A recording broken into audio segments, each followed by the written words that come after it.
교수 위원께서 수고 많으셨습니다. 이번에는 김광진 위원께서 질의하시겠습니다. 예, 김규현 제1차장님. 예. NSC 사무처장이기도 하시잖아요. 네, 그렇습니다. 예, 사건 발생하던 시간에 어떤 일을 하고 계셨습니까? 저희가 그날 오전에 저희가 실무조정회의라고 그래서 회의를 NSC 가졌습니다. 실무회의 중이셨죠? 예, 그래서 그 자리에 누가 참석했습니까? 그 회의가 9시 제경이 한 25분경 끝났습니다. 6시부터 시작해서요? 아니, 8시 반부터 시작했습니다. 예. 그 당시에 NSC 실무회의라고 하는 것이 네. 상식적으로 생각해보면 대한민국의 외교 안보 통일 분야에 그리고 국정원을 포함해서 안보실, 국가안보실까지 포함된 외교 컨트롤 타워 아니겠습니까? 예, 예. 외교 안보 문제를 다루는 데입니다. 청와대 그 회의가 벌어지고 있는 상황에서 사건이 딱 벌어진 그 시각인데 예. 그 자리에 계신 분 중에 어느 누구도 상황을 인지하지 못했습니까? 제가 말씀드렸다시피 회의가 9시 25분경 끝났고 그때 저희가 이제 문자를 받고 저는 바로 복귀를 해서 상황실에 들렸습니다. 24분에 문자를 받을 때까지는 전혀 모르셨다. 아, 그렇죠. 저희들이 몰랐죠. 회의를 8시 반부터 회의를 했습니다. 그 자체가 대한민국 국민들에게 참 안타까운 거라고 저는 생각합니다. 이후에 어떤 문제가 또 발생되더라도 이런 일이 재발되겠구나. 대한민국이 이런 나라구나라고 하는 것을 인지하는 것 같습니다. 차라리 NSC 회의라고 하는 것이 열리지라도 않는 날이었다면 그 각각의 기관들의 문제겠지만 예정이 돼서 모이는 거지 그때 무슨 사고가 날까 예견하고 모인 게 아니기 때문에 지금 김 의원님께서 하신 말씀을 제가 동의하기 어렵습니다. 예, 모였을 때 그 얘기들이 그러면 그 회의를 하고 있는데 북한이 핵을 쏴도 우리 회의 안건과 다르니까 뭐 그 논의로 안 넘어갈 겁니까? 그런 회의 논의는 끝날 때까지 아니죠. 모르는 거 아니죠? 그렇게 말씀하시면 안 됩니다. 예, 대통령께 서면으로만 제출을 하셨다. 처음에 이렇게 말씀하셨는 사람들이 아니기 때문에 이해를 잘 못하고 있는 것 같습니다. 대통령이 청와대에 계셨는데 왜 직원들이 다 있는데 아무도 직접 대면으로 가지 않았습니까? 특별한 이유가 있었습니까? 비서실장님. 대통령이 경내에 계시면 뭐 어디 계시든지 집무하고 계시는 건데요. 저희들은 서면 또는 유선으로 하는 것이 더 신속하고 빠르고 효과적일 수가 있습니다. 예. 모여서 만나서 하는 것보다도. 그렇기 때문에 그때는 상황이 긴박하게 돌아가기 때문에 빨리 정확한 상황을 알아서 대통령께 수시로 그날 여러 차례 전화를 하고 여러 차례 그 문서를 보내가지고 지침을 받았습니다. 네, 꼭 회의를 해야 되는 건 아니라고 생각합니다. 예, 좋습니다. 제일 처음에는 서면 보고 일 수 있다고 생각합니다. 근데 그 이후에도 비서실장님이나 혹은 그 외에 다른 분이 찾아가서 대통령께 질문에 답도 좀 드리고 설명을 해드려야겠다 이런 생각들을 가지신 분들은 없으셨나요? 혹시 대통령이 추가적으로 질문을 요하거나 답변을 요하거나 하신 일들은 전화로 다 해결이 됐습니까? 10시 서면 보고를 안보실장이 올리자마자 10시 15분에 대통령께서 전화를 주셔서 해경에 지시를 하도록 했고 다시 또 해경청장에게 직접 전화를 하시고 그 이후에 저희들이 계속 간단 없이 20, 30분 단위로 문서로 보고를 드렸습니다. 그렇기 예. 때문에 대통령이 충분히 직접 만나서 물어보는 것 이상으로 상황을 파악하고 있었다고 저희들 생각합니다. 예, 좋습니다. 네. 상황실장님, 안보실장님, 10시 24분에 그 VIP의 메시지를 해경에 전달하신 분은 누굽니까? 통화 녹취록상에 나와 있는. 저희 그 상황실에 상황 요원이 거기 해경의 상황실에 전화한 걸로 저희는 알고 있습니다. 상황실의 상황요원의 목소리였습니까? 네, 우리 저희 안보실장이 직접 해경청장과 통화를 하려고 그랬는데 예. 당시 통화가 안 됐습니다. 그래서 바로 이어서 직원들이 통화를 한 걸로 알고 있습니다. 해경청장과 대통령께서는 10시 30분에 통화를 하셨지 않습니까? 그렇게 알고 있습니다. 예. 그러면 10시 30분에 통화를 할 때 그때 배석을 했었던 담당자는 누가 있습니까? 대통령이 혼자 계시면서 그냥 번호를 눌러서 전화를 하셨습니까? 제가 이해하기로는 안보실장하고 통화하신 이후에 예. 안보실장이 아마 또 말씀을 드리지 않나 싶습니다만 그래서 아마 그 해경청장이 직접 지휘를 하기 때문에 아니요, 그건 알고 있고요. 직접 전화하신 걸로 알고 있습니다. 대통령께서 직접 본인 전화로 그냥 전화를 하신 겁니까? 그건 저희는 뭐 그 현장이 없었기 때문에 그 어떻게 전화가 연결되는지 제가 말씀드릴 수 없습니다. 문서는 어떻게 전달했고 전화는 누가 예, 그건 뭐 연결했냐고. 이후에 계속적으로 이해가 나올 것 대통령이 같고요. 직접 이렇게 눌러? 결국 어? 국민들이 생각하기에 앞으로도 똑같은 문제가 벌어졌을 때 이 일들이 그대로 반복될 거라고 하는 우려와 염려들이 가장 큰 것 같습니다. 세부적인 사안들은 이후에 추가 질문 때 더 하겠습니다만 저는 가장 안타까운 게 NSC 회의 중이었다라고 하는 그 상황이라고 생각합니다. 다양한 정보들을 접할 수 있는 상황이 됐었고 그리고 충분히 제3함대 사령부가 처음으로 인지해서 접수를 받은 게 9시 3분에 접수를 받습니다. 군이라고 하는 공간을 통해서도 충분히 인지됐었던 상황인데 그게 청와대로 직보가 되지 않더라도 다양한 루트라고 하는 것들이 하나도 가동되지 않았다라고 하는 우려와 염려, 또 북한에 어떤 일이 벌어져도 이런 일이 반복되겠다는 맞아. 염려가 있습니다. 하여튼 맞아. 그 부분 추가적으로 얘기해서 하겠습니다. 진짜 예. 심각한 문제네. 김광진 위원 수고하셨습니다. 이어서 이번에는 권성동 위원께서 질의하시겠습니다. 예, 권성동 의원입니다. 표를 한번 봐주시기 바랍니다. 그 앞에 거요. 거기 2004년 죄송합니다. 제가 그 좀 심장이 좀 약해서 제가 심장이 약해서 저 사람 목소리를 들으면 지금 이제 막 그 위경련이 막 가라앉고 있는데 위경련이 가라앉던 위경련이 도로 막 이렇게 올라올 것 같아가지고 그래서 안타깝지만 지금 그 질의응답을 듣고 싶으신 분들은 팩트TV를 검색해 주세요. 잠깐만요. 화면 좀 가릴게요. 팩트TV를 검색하시고 가서 들으시면 저 질문과 응답 내용을 충분히 들으실 수 있습니다. 저는 차마 용기가 없어서 제가 차마 이렇게 용기가 없어서 이 질문 응답을 못 듣는 거 대단히 죄송하게 생각합니다. 자, 일단 여기까지 나온 이야기를 보면 일단 부좌현이라는 의원은 그냥 안산 단원 사람이라서 넣어줬나봐? 부좌현이라는 의원은 안산 단원 의원이라서 저기 들어간 것 같은데 아니 저렇게 이렇게 해서 정말 그럴 거면 그냥 빼지? 새정치연합의 의원이 그렇게 없어? 좀 부자연 의원은 좀 빠지는 게 좋을 것 같아. 이미 끝난 건가? 뭐 하는 거야 지금? 그 다음에 이 정진우 의원 질문 날카로웠고 그 6분이라는 시간을 가지고 충분히 이게 논점을 이렇게 주도하는 것 같더라고요. 김광진 의원 굉장히 날카로운 질문을 했어요. 중요한 거는요. 내가 옛날에 장관님 따라다녀 봤잖아. 내가 장관을 따라다녀 봤는데 장관도 자기가 직접 전화 안 받아. 왜냐하면 계속 이렇게 회의에 참석하거나 뭐 이렇게 마음으로 정리를 해야 되기 때문에 그 전화 옆에서 받아주는 사람 다 따로 있어요. 전화 다 받고 뭐 조율할 거 다 조율해서 딱 응 그래 아니야 됐어 이것만 이게 딱 마지막에 딱 전화 받아가지고 하고 주고 그러지. 자기 직접 뭐 버튼 눌러갖고 전화하고 이런 사람 없다고. 너무 바쁘니까. 그 다음에 이 사람들이 자꾸만 문서로 보고를 했다는 거야. 신속하게 문서로. 대통령한테 보낼 문서를 작성하는 데만도 시간이 걸리잖아. 상황 판단해갖고 문서를 작성하는 시간 걸리지. 그 문서를 어딘가로 올렸을 거 아니야. 어떻게 전달했냐고. 퀵뷰를 부른 거야? 아니면 뭐 카톡으로 보낸 거야?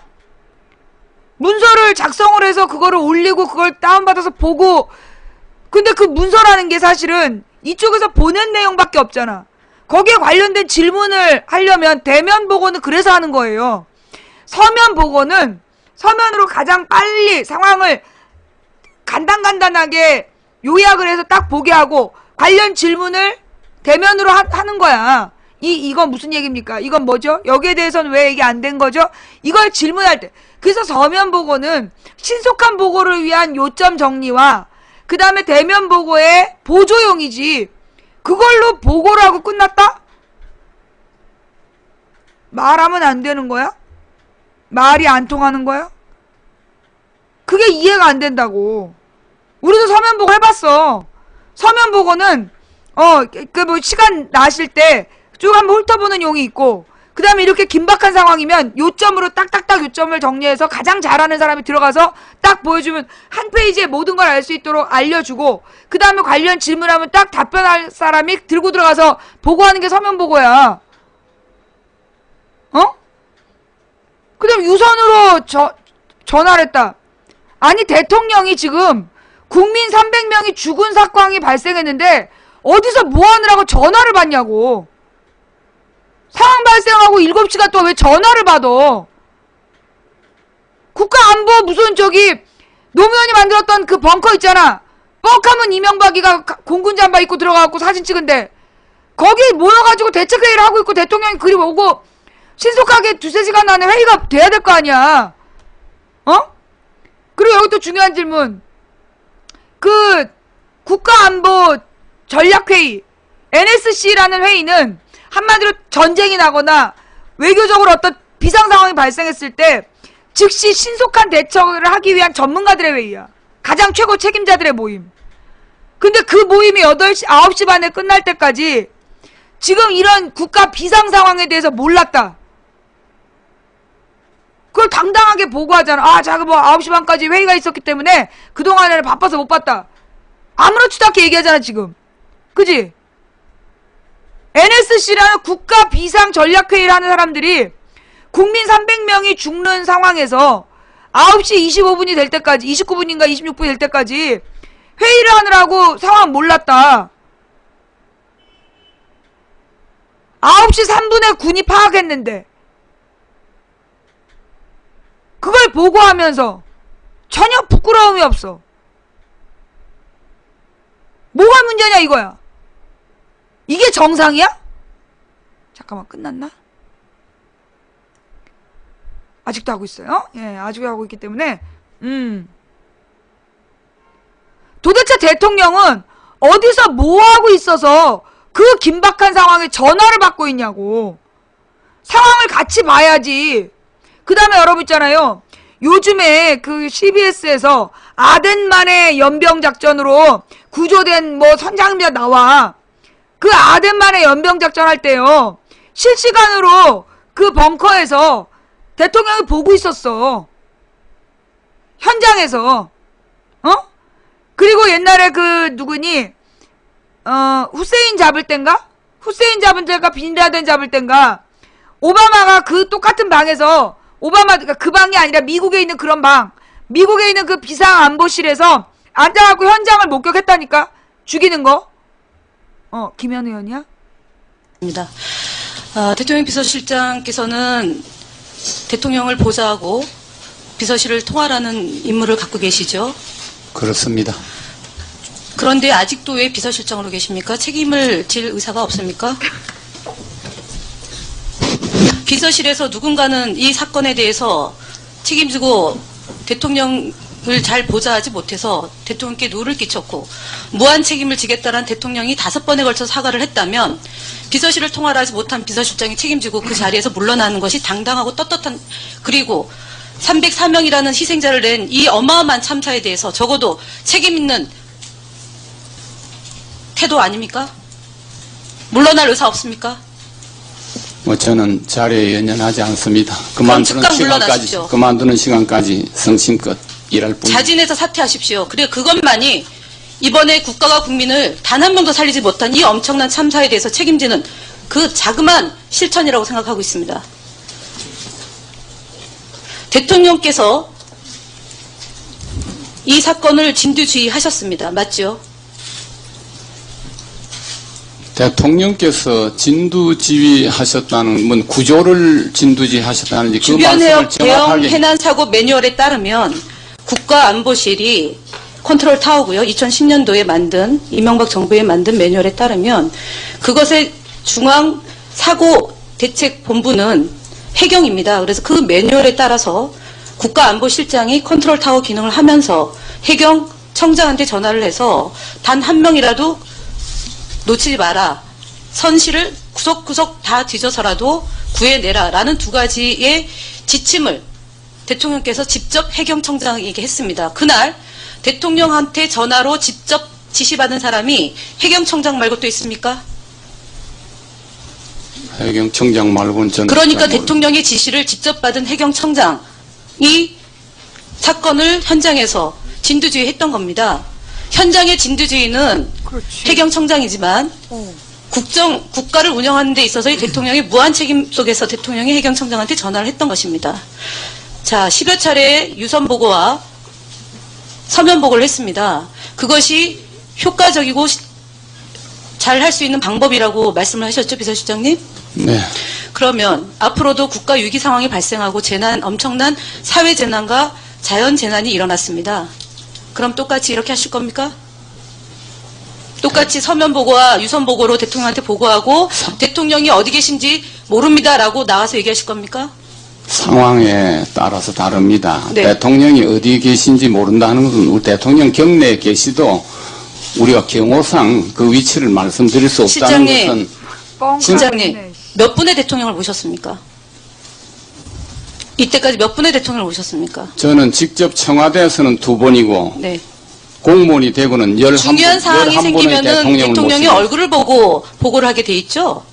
전화로도 충분히 보고가 됩니다. 네. 그런데 가까이 계실 때는 쫓아가서 만나서 상황을 보고하는 게 제일 빠르고 신속하고 정확한 것이겠죠? 그것보다도 전화하는 그러면 것이 혹시 더 빠를 수가 문고리 있습니다. 권력에 밀려서 비서실장님 직접 대통령 얼굴도 못 보나요? 문고리 권력이라는 건 청와대에 없습니다. 예, 제일 부속실장이 보고를 했겠죠. 서면 보고, 대면 보고, 유선 보고. 유선 보고할 때 대통령에게 전화를 바꿔준 사람이 그럼 누굽니까? 그건 저는 알지 못합니다. 예, 우리 그러니까 대통령, 비서실장님이 지금 그 개선상에서 빠져 있다는 얘기입니다. 오, 진짜. 대통령께서는 직접 전화를 그 하십니다. 해경청장한테 직접 전화를 하셨다고요? 전화번호는 어떻게 알았을까요? 뭐 저는 알지 못합니다. 그러니까 뭐, 지금 어떻게 비서실장님은 그걸 모를 수가 있냐고. 청와대 시스템 안에서 소외됐거나 거짓말을 하고 계십니다. 물론 거짓말을 하고 계십니다, 지금. 전혀 거짓말하지 않습니다. 심지어 우리 아이들이 배가 침몰하고 있을 때 살려달라고 할 때 카톡방을 이용해서 본인의 의사를 전달했습니다. 그것이 기록으로 남아 있습니다. 그런데 청와대는 대통령이 그날 어디에 계셨는지 비서실장이 얘기조차 못합니다. 대통령이 얘기하지 말라고 하셨습니까? 그렇지 않습니다. 그렇지 않으면 왜 얘기를 못합니까? 비서실장님 그날 어디에 계셨습니까, 그러면? 우리 존경하는 김현 의원님께서도 청와대에 근무하신 저는 걸로 대통령을 압니다. 만났습니다. 예, 이런 근무- 상황이 근무- 발생하면 대통령께서는 NSC 지하 벙커에서 관계 기관 대책 회의를 했습니다. 상황에 따라서 우리도 이런 우리도 지하 벙커에서 476명이 합니다. 네. 476명이 탑승한 배가 1970년 12월 21일 이후에 배 사고 중에 어마어마한 대형 참사가 벌어진 사건을 두고 대통령이 회의 한번 소집 안 했습니다. 수석 보좌관 회의를.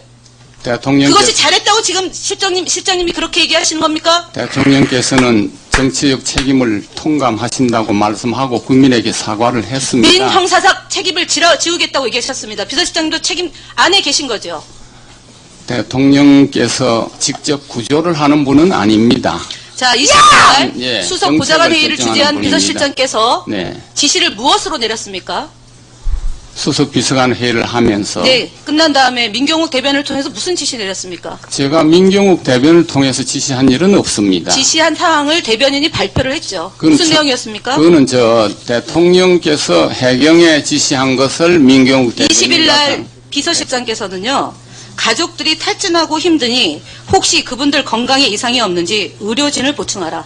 이것이 사건 발생 5일 만에 비서실장, 대통령을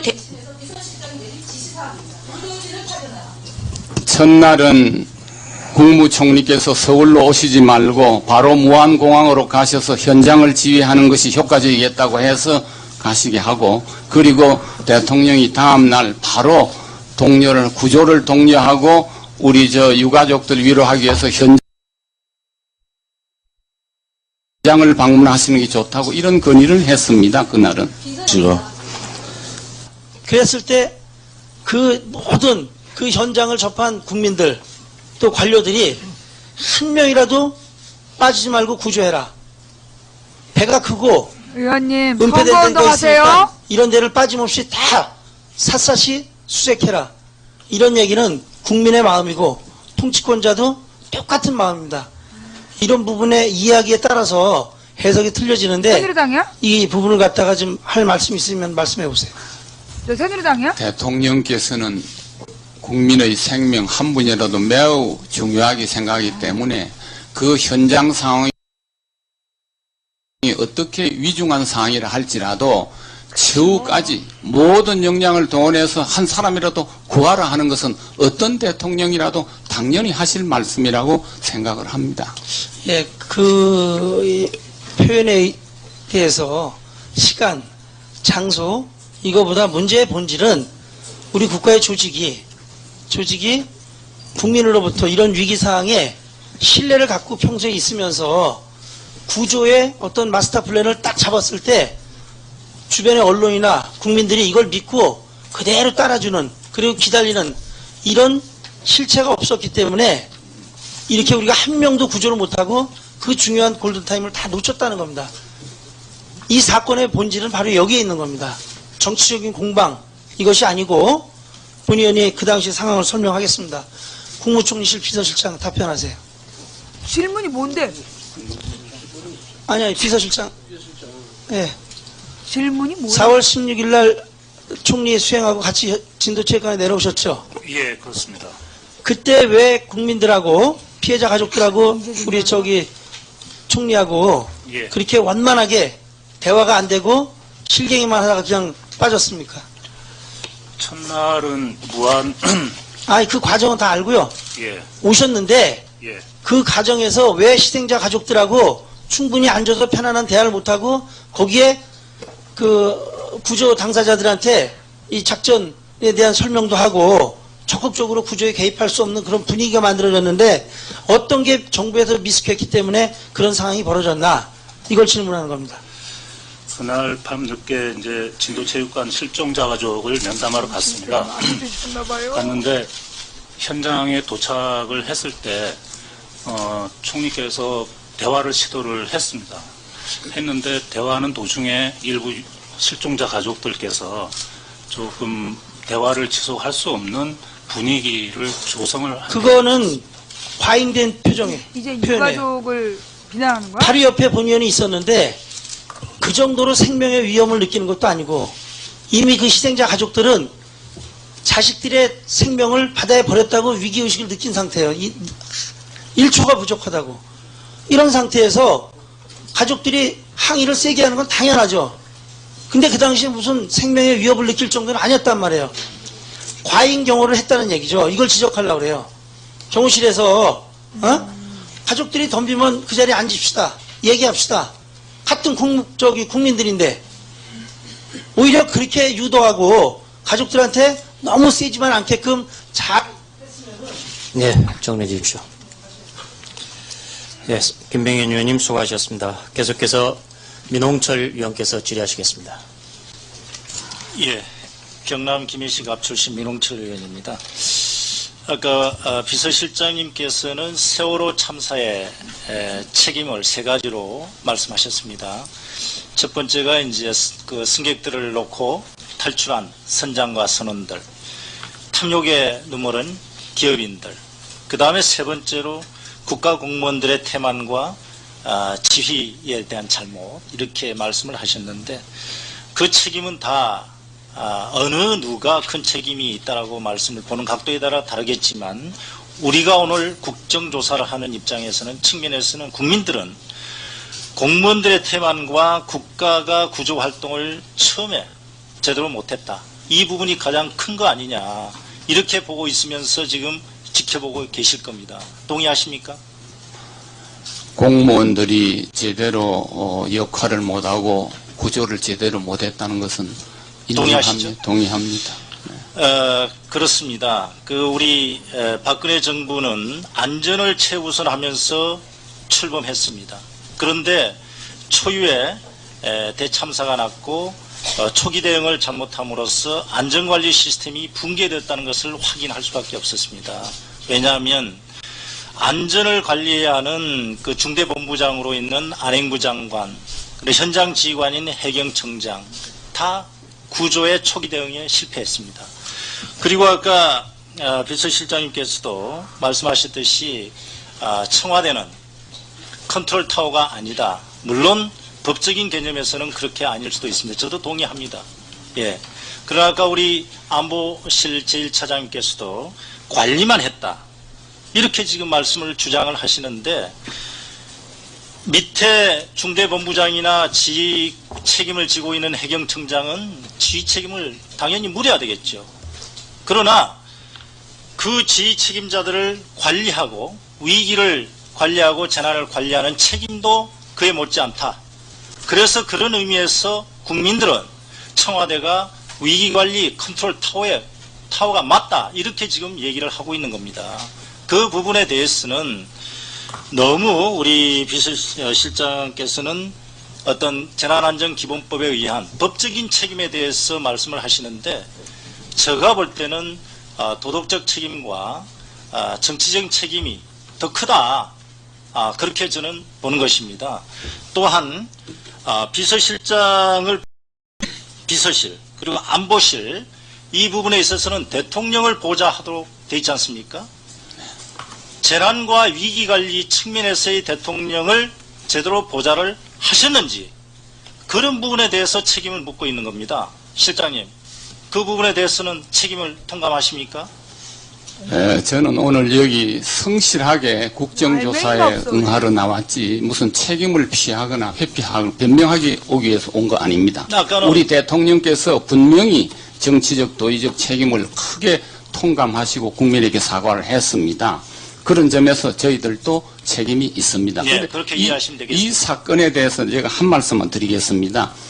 매우 특수하고 이례적인 아니, 그거는 사건입니다. 다 아니 이 알고 있습니다, 배가 실장님. 배가 이래 자, 물에 빠지는데 알고 1시간 있으니까 반이 차후에 걸렸는데요. 이렇게 큰 배는 이렇게 수가 없어요.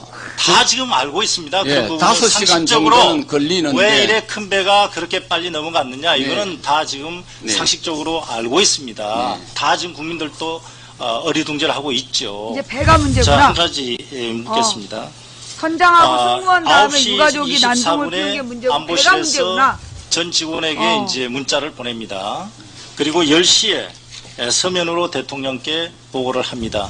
그 사이 40분 동안 우리 실장님께서는 어떤 조치를 취하고 계셨는지 좀 말씀을 좀 해주시죠.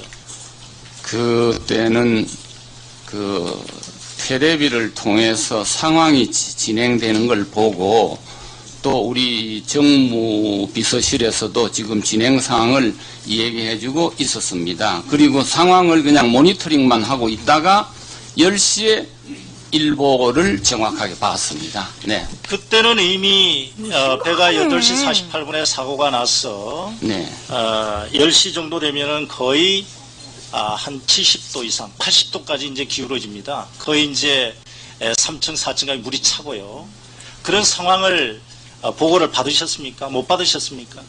10시에 상황 보고를 받았습니다. 네. 그러니까 10시 정도 되면 네. 이미 배가 10시에 보고 3층 받아. 물이 찹니다. 한 80도 정도 기울어져 가지고요. 그런 부분은 알고 계셨습니까? 이게 정상이야? 거듭 말씀드립니다만은 10시에 그 상황을 정확히 알았는데 저희들이 현장에서 구조하는 사람들이 아니고 상황이 어떻게 전개되는가를 알아서 위에 보고하는 상황만 것이기 보고를 때문에 받으시고 관리를 하셨다. 네, 예, 다른 거 한 가지 묻겠습니다. 네.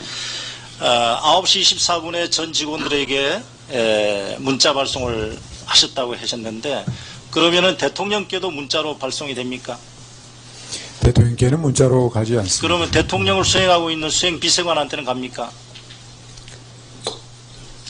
어디에 계시든지 통신 축선에 대기하고 어디에 계시든지 대통령께는 어떤 상황이라도 보고가 돼야 되지 않습니까?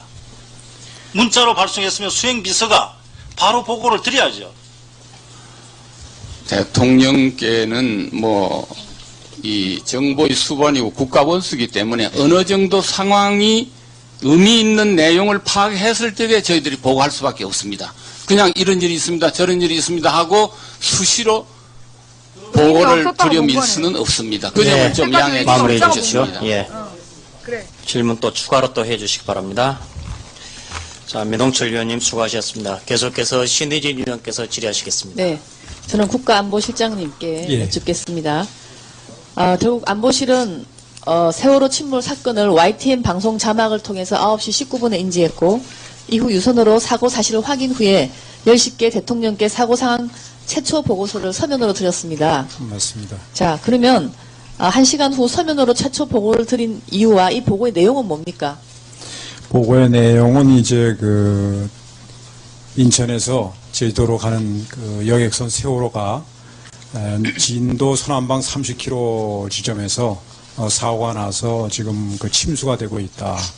거기에는 학생들이 타고 있고 한 500명 가까운 승객이 타고 있다고 그런다. 그래서 그런 내용들이고 네. 지금 현재 구조 세력들이 이동을 하고 있고 일부는 도착을 했고 앞으로도 계속해서 추가적으로 구조 세력이 도착하고 구조 활동이 지금 진행이 되고 있다.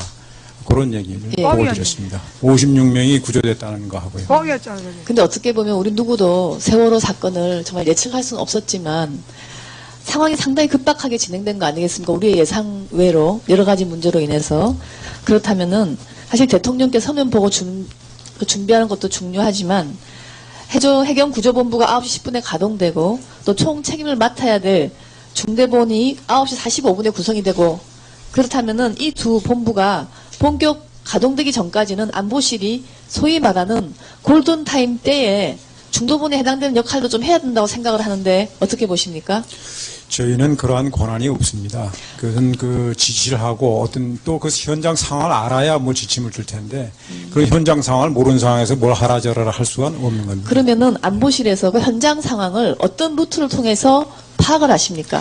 저희가 그 지난번에 그 부산 앞에서 그 유조선이 사고 났을 때도 해경정이 그 ENG 카메라가 돼 있는 그 해경정이 있습니다. 영상 위성 실제로 해경을 시스템이- 통해서 파악을 하신다. 예, 또 다른 그 루트는 배가 없습니까? 가게 되면 바로 그 방송이 됩니다. 그럼 저희가 그걸 바로 수신할 수 있는 장치가 있습니다. 근데 그럼 아주 보시다시피- 정확하게 알 수가 있는데 예. 이번엔 그런 일이 일어나질 않았습니다. 이번에는 사실 해경의 실수가 굉장히 큰 거 우리 여러 가지 면에서 지금 다 밝혀지고 있죠. 예. 그렇다면 제 생각에 상식으로라도 안보실이 해경이라는 한 조직의 보고만 받아야 되는 건 아니지 않습니까? 저희가 그 당시는 해경 그다음에 해군 다 연락을 했습니다. 해군도 연락을 했습니까? 예, 연락을 했습니다. 근데 해군도 똑같이 해경과 같은 잘못된 뭐 보고를 해군도 했었나요? 거기서 그러면? 상황을 파악할 수 있는 방법이 없었기 때문에 저희한테 초기 보고는 마찬가지입니다. 지금 현재 많은 정황들이 드러나는데요. 해경도 해경이지만 해군에 더 좋은 장비, 구조 장비도 있었고 또 헬기도 동원할 수 있고 등등의 해군도 사실 상당히 중요한 정보를 줄 수 있게끔 가동만 시키면 할 수 있었다고 생각을 합니다. 그런데 제가 안보실에서는 왜 해경에서 이번에 실수가 많았던 해경의 그 자료만 받고 해군이라든가 다른 루트를 통해서 또 다른 정보를 받아서 이 중에 제일 좋은 정보가 무엇인지를 알아서 그거를 취합해서 그렇지. 대통령께 참 보고를 의미 하는 게 있는 옳다고 말이네. 맞는 보는데 말이네.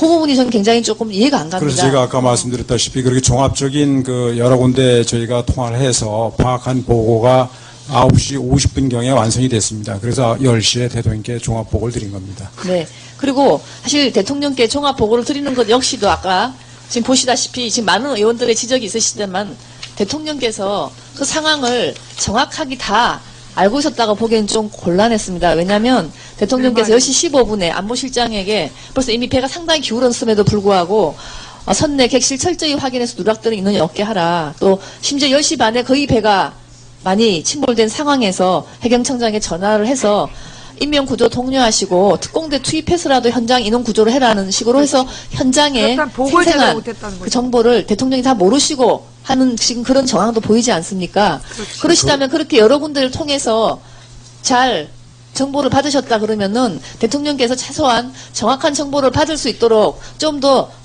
노력하셔야 되지 않았었겠습니까?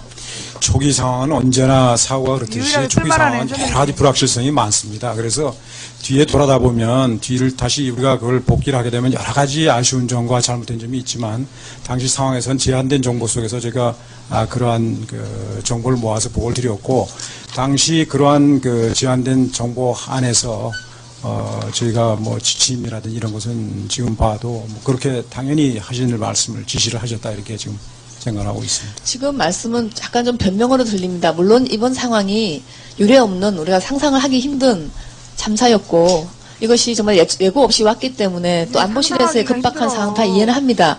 하지만 이 진행을 지적의 좀 요점은 평소에 그러니까 좀 더 챙겨서 다양한 루트를 통해서 정확하게 정보를 받을 수 있게 하고 대통령께 보고를 하는 것도 지금 많은 의원들의 지적이 있었겠지만 좀 더 유동적으로 꼭 서면으로 다 있어서 보고가 아니고 유선으로 먼저 보고도 드리고 다시 가고 하는 식의 융통성을 발휘하는 게 필요하다. 지금 다 알고 있겠지만 그것이 왜 안 됐을까 하는 궁금증에 대한 부분은 그냥 너무 급박한 상황이어서 그거는 제가 볼 때는 조금 변명에 가까운 얘기로 들립니다. 제가 사실 그 부분이 이해가 안 됐기 때문에 자꾸 이 모든 것들이 왜 청와대는 책임이 안 지냐는 식으로 우리가 오해를 할 수도 있는 거거든요. 오해가 이 부분은 아니잖아, 당연히 그건. 정확하게 이게 문제였고 하는 것을 정확한 밝혀주셔야지 문제제기지. 엉뚱한 쪽으로 오해가 없지 않겠습니까? 오해가 아니라니까. 아니, 이 아줌마가 진짜. 말씀드립니다만 하여튼 대통령께는 단편적인 그런 어떤 정보를 자꾸 얘기해 드리는 게 아니고 저희들로서는 현장에서는 구조 상황이 진행이 되고 있었기 때문에 상황을 종합해서 보고 드리기 위해서 그렇게 했다는 말씀을 드립니다. 아니, 오해가 아니라 그럼 사실이잖아.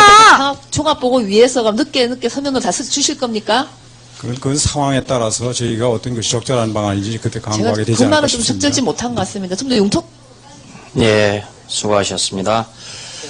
신의진 위원께서 수고하셨고요. 이번에는 박민수 위원께서 질의하시겠습니다. 예, 실장님 질의하겠습니다. 네. 제 사고 초기에 가능한 방법을 실질적으로 유력하게 동원했다면 단 한 명이라도 구했거나 또는 대부분의 학생들을 구할 수 있었다라는 말에 동의하십니까? 동의합니다. 자, 이렇게 동의합니다. 다시 질의해보죠. 10시 15분에 안보실장 통해서 지시를 했죠. 그 대통령께서 모든 방법을 동원해서 인명피해는 없게 하라. 네. 예. 그리고 10시 40분에 그 중대본에 가서도 그렇게 지시했죠. 예. 그런데 단 한 명도 구하지 못한 이유가 뭐라고 생각하십니까? 현장에서 대통령이 구조를 지금 하는 분은 아닙니다. 현장에서 구조하는 분이 가장 효과적으로 해야 됩니다. 해경이 들어가서 깨고 들어가서 학생들 하라 하고 이렇게 해야지 대통령이 구조를 하는 분은 아니지 않습니까? 최대한 우리 국가의 모든 능력을 동원해서 사람을 구해라. 이 명령을 하시는 겁니다. 그러면 현장에서 그 배에 뛰어들고 하는 해경들이 전문성을 가지고 또 필요한 도구를 가지고 빨리 도착해서 했으면 지금 그럼 대통령께서 그걸 안 했다는 얘기를 사람 묻고 구하는 있잖아, 말 지금. 안 한다고 해서 안 구하고 자, 하라 좋아요. 한다고 자, 하겠습니다. 구조 지시를 제대로 안 다시 했다는 한번 얘기 하고 있는 거 아니야. 예, 다시 한번 질의를 진짜. 이어드리겠습니다. 네. 그러면 네. 지금 아시다시피 16일 날 8시 반에서 9시 사이에 사고가 났다고 일반적으로 알려져 있고 그리고 최초로 단원고 학생 3명을 선내에서 수습한 시간이 사고 난 이후 88시간이 지난 19일 날 저녁 11시 50분에 3명의 학생들을 수습한 게 처음이거든요. 그러면 그 88시간 이전에는 단 한 명도 선내에 있는 학생들이나 일반인이나 선원들을 구조하지 못했어요. 그러면 지금 실장님 좀 전에 말씀하셨잖아요. 대통령께서 그냥 구체적으로 어떻게 구하라는 얘기를 안 했어도 밑에 있는 해경이나 해군이나 뭐 소방서나 다 잘 구하리라라고 신뢰하고 있었다는 건데 이 88시간 동안 골든타임은 72시간이라고 얘기하고 88시간 동안 단 한 명도 구해지지 못한 상황을 계속 수시로 대통령 보고 받았습니까? 안 받았습니까? 해경청장에게 지시를 했지 않습니까? 자, 빨리 구하라고. 네. 자, 빨리 구하라. 실장님, 네. 넘어간 다음에. 대통령께서 최초로 학생들 3명을 수습한 시간이 88시간이 지난 때였거든요. 그리고 88시간 지나는 그 와중에 매일 16일 날 첫날에도 안보실을 통해서 10번, 비서실 통해서 11번 보고를 했다는데, 21번 보고를 했는데, 실종자가 293명이 있다는 것을 확인한 때가 지금 3시 반이라고 보고를 했다고 돼 있거든요. 여기 업무보고에는. 그렇죠. 그러면 16일 날 3시 반 정도는 적어도 대통령께서도 한 300여 명 되는 학생들, 일반인들이 배 속에 갇혀 있구나라는 건 인식을 하셨을 텐데 그때부터 약 80여 시간 동안 단 한 명도 살아있는 사람을 구조하지 못했어요. 그러면 그 시간 동안에도 계속 대통령한테는 그런 보고가 올라갔을 거 아닙니까? 실종자가 293명인데 아직도 생존자는 구조하지 못했습니다. 또 보고가 그 다음날 17일, 18일, 19일 날도 계속 보고했을 거 아니에요. 그 보고는 올라갔습니까? 모든 걸 다 보고했고요. 자, 이런 그러면요. 자. 결과에 대해서 다 책임을 지고 있는 겁니다. 자, 실장님, 제가 질의할게요.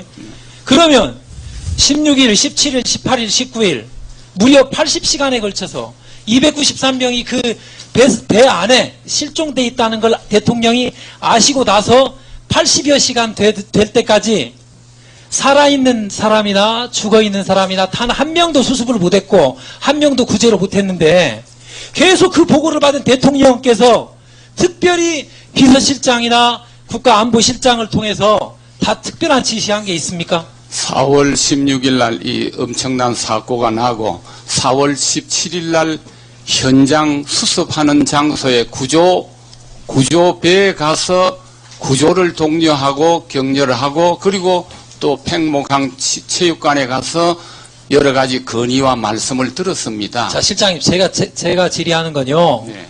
실장님 말씀이 맞아요. 대통령은 밑에 안행부 장관, 해수부 장관, 해경청장, 해군, 참모총장, UDT 전부 다 해서 수단과 방법을 가리지 않고 구했을 것이다라는 기대를 했다는 건 이해를 합니다. 그러나 한 명도 구하지 못하고 단 한 명의 유해도 수습하지 못한 시간이 거의 88시간씩 내지는 90시간이 이어졌는데 그때 적어도 한 나라의 대통령이라면 좀 더 챙기고 좀 더 실질적이고 유력한 수단을 강구해라. 또는 다른 방법을 얘기를 했어야 한다는 거죠. 물론 하루나 이틀 정도 기다릴 수 있다고 봐요. 그때 TV에 계속 나온 게 뭡니까? 골든타임은 72시간이다. 말이 나왔었죠. 그런데 72시간이 지나고 나서도 16시간 동안 아무런 성과도 없었습니다. 어떻게 생각하십니까? 이때 실장님, 비서실장님, 안보실장님 나아가서 더 위로 대통령께서 뭔가 좀 유력하고 실질적인 수단을 강구하라는 특정한 명령이 있었다는 겁니다. 지시나. 현장에 가서 구조를 매우 독려하셨습니다. 그렇다면 그 구조하는 분들이 전문가 아닙니까? 그분들이 모든 가능한 방법과 유효한 그 방법을 강구해야지 대통령이 일일이 그걸 다 알지는 못하지요. 최선을 다해서 구조하라면 밑에 사람들이 좋은 방책을 강구해야 되는데 그래 못했다는 것은 정말 죄송합니다. 네. 예, 수고하셨습니다. 예, 또 추가 질의해 주시기 바랍니다. 당시 수온이 해수면 온도가 11도, 12도였었는데 그 정도 수온에서 생존 가능한 시간을 몇 시간 정도로 보고 있습니까? 누가 질문한 거야? 누구? 예, 골든 해수 비서관 보고 좀 답변을. 12.6도였고요. 전문가들에 따르면 2시간 내지 3시간 정도 생존한다고 말하고 있습니다. 예, 알겠습니다. 골든타임이라는 단어가 자주 등장하길래 다시 한번 확인을 한 겁니다. 계속해서 윤재옥 위원께서 질의하시겠습니다. 우리 실장님께 질문 드리겠습니다. 네. 동료 의원들이 당일날 상황 처리와 관련해서 대통령께 대면 보고를 드리지 않았다는 문제를 제기를 하고 있습니다. 그래서 이것과 관련해서 비서실장 또 안보실 1차장께서는 보고 형식보다도 신속하고 정확하게 보고하는 것이 중요하지 않느냐 이런 취지로 답변을 하셨습니다. 그렇습니다. 그래서 그러면 과연 신속하고 정확하게 보고가 됐냐 이걸 또 짚어봐야 됩니다. 그지요?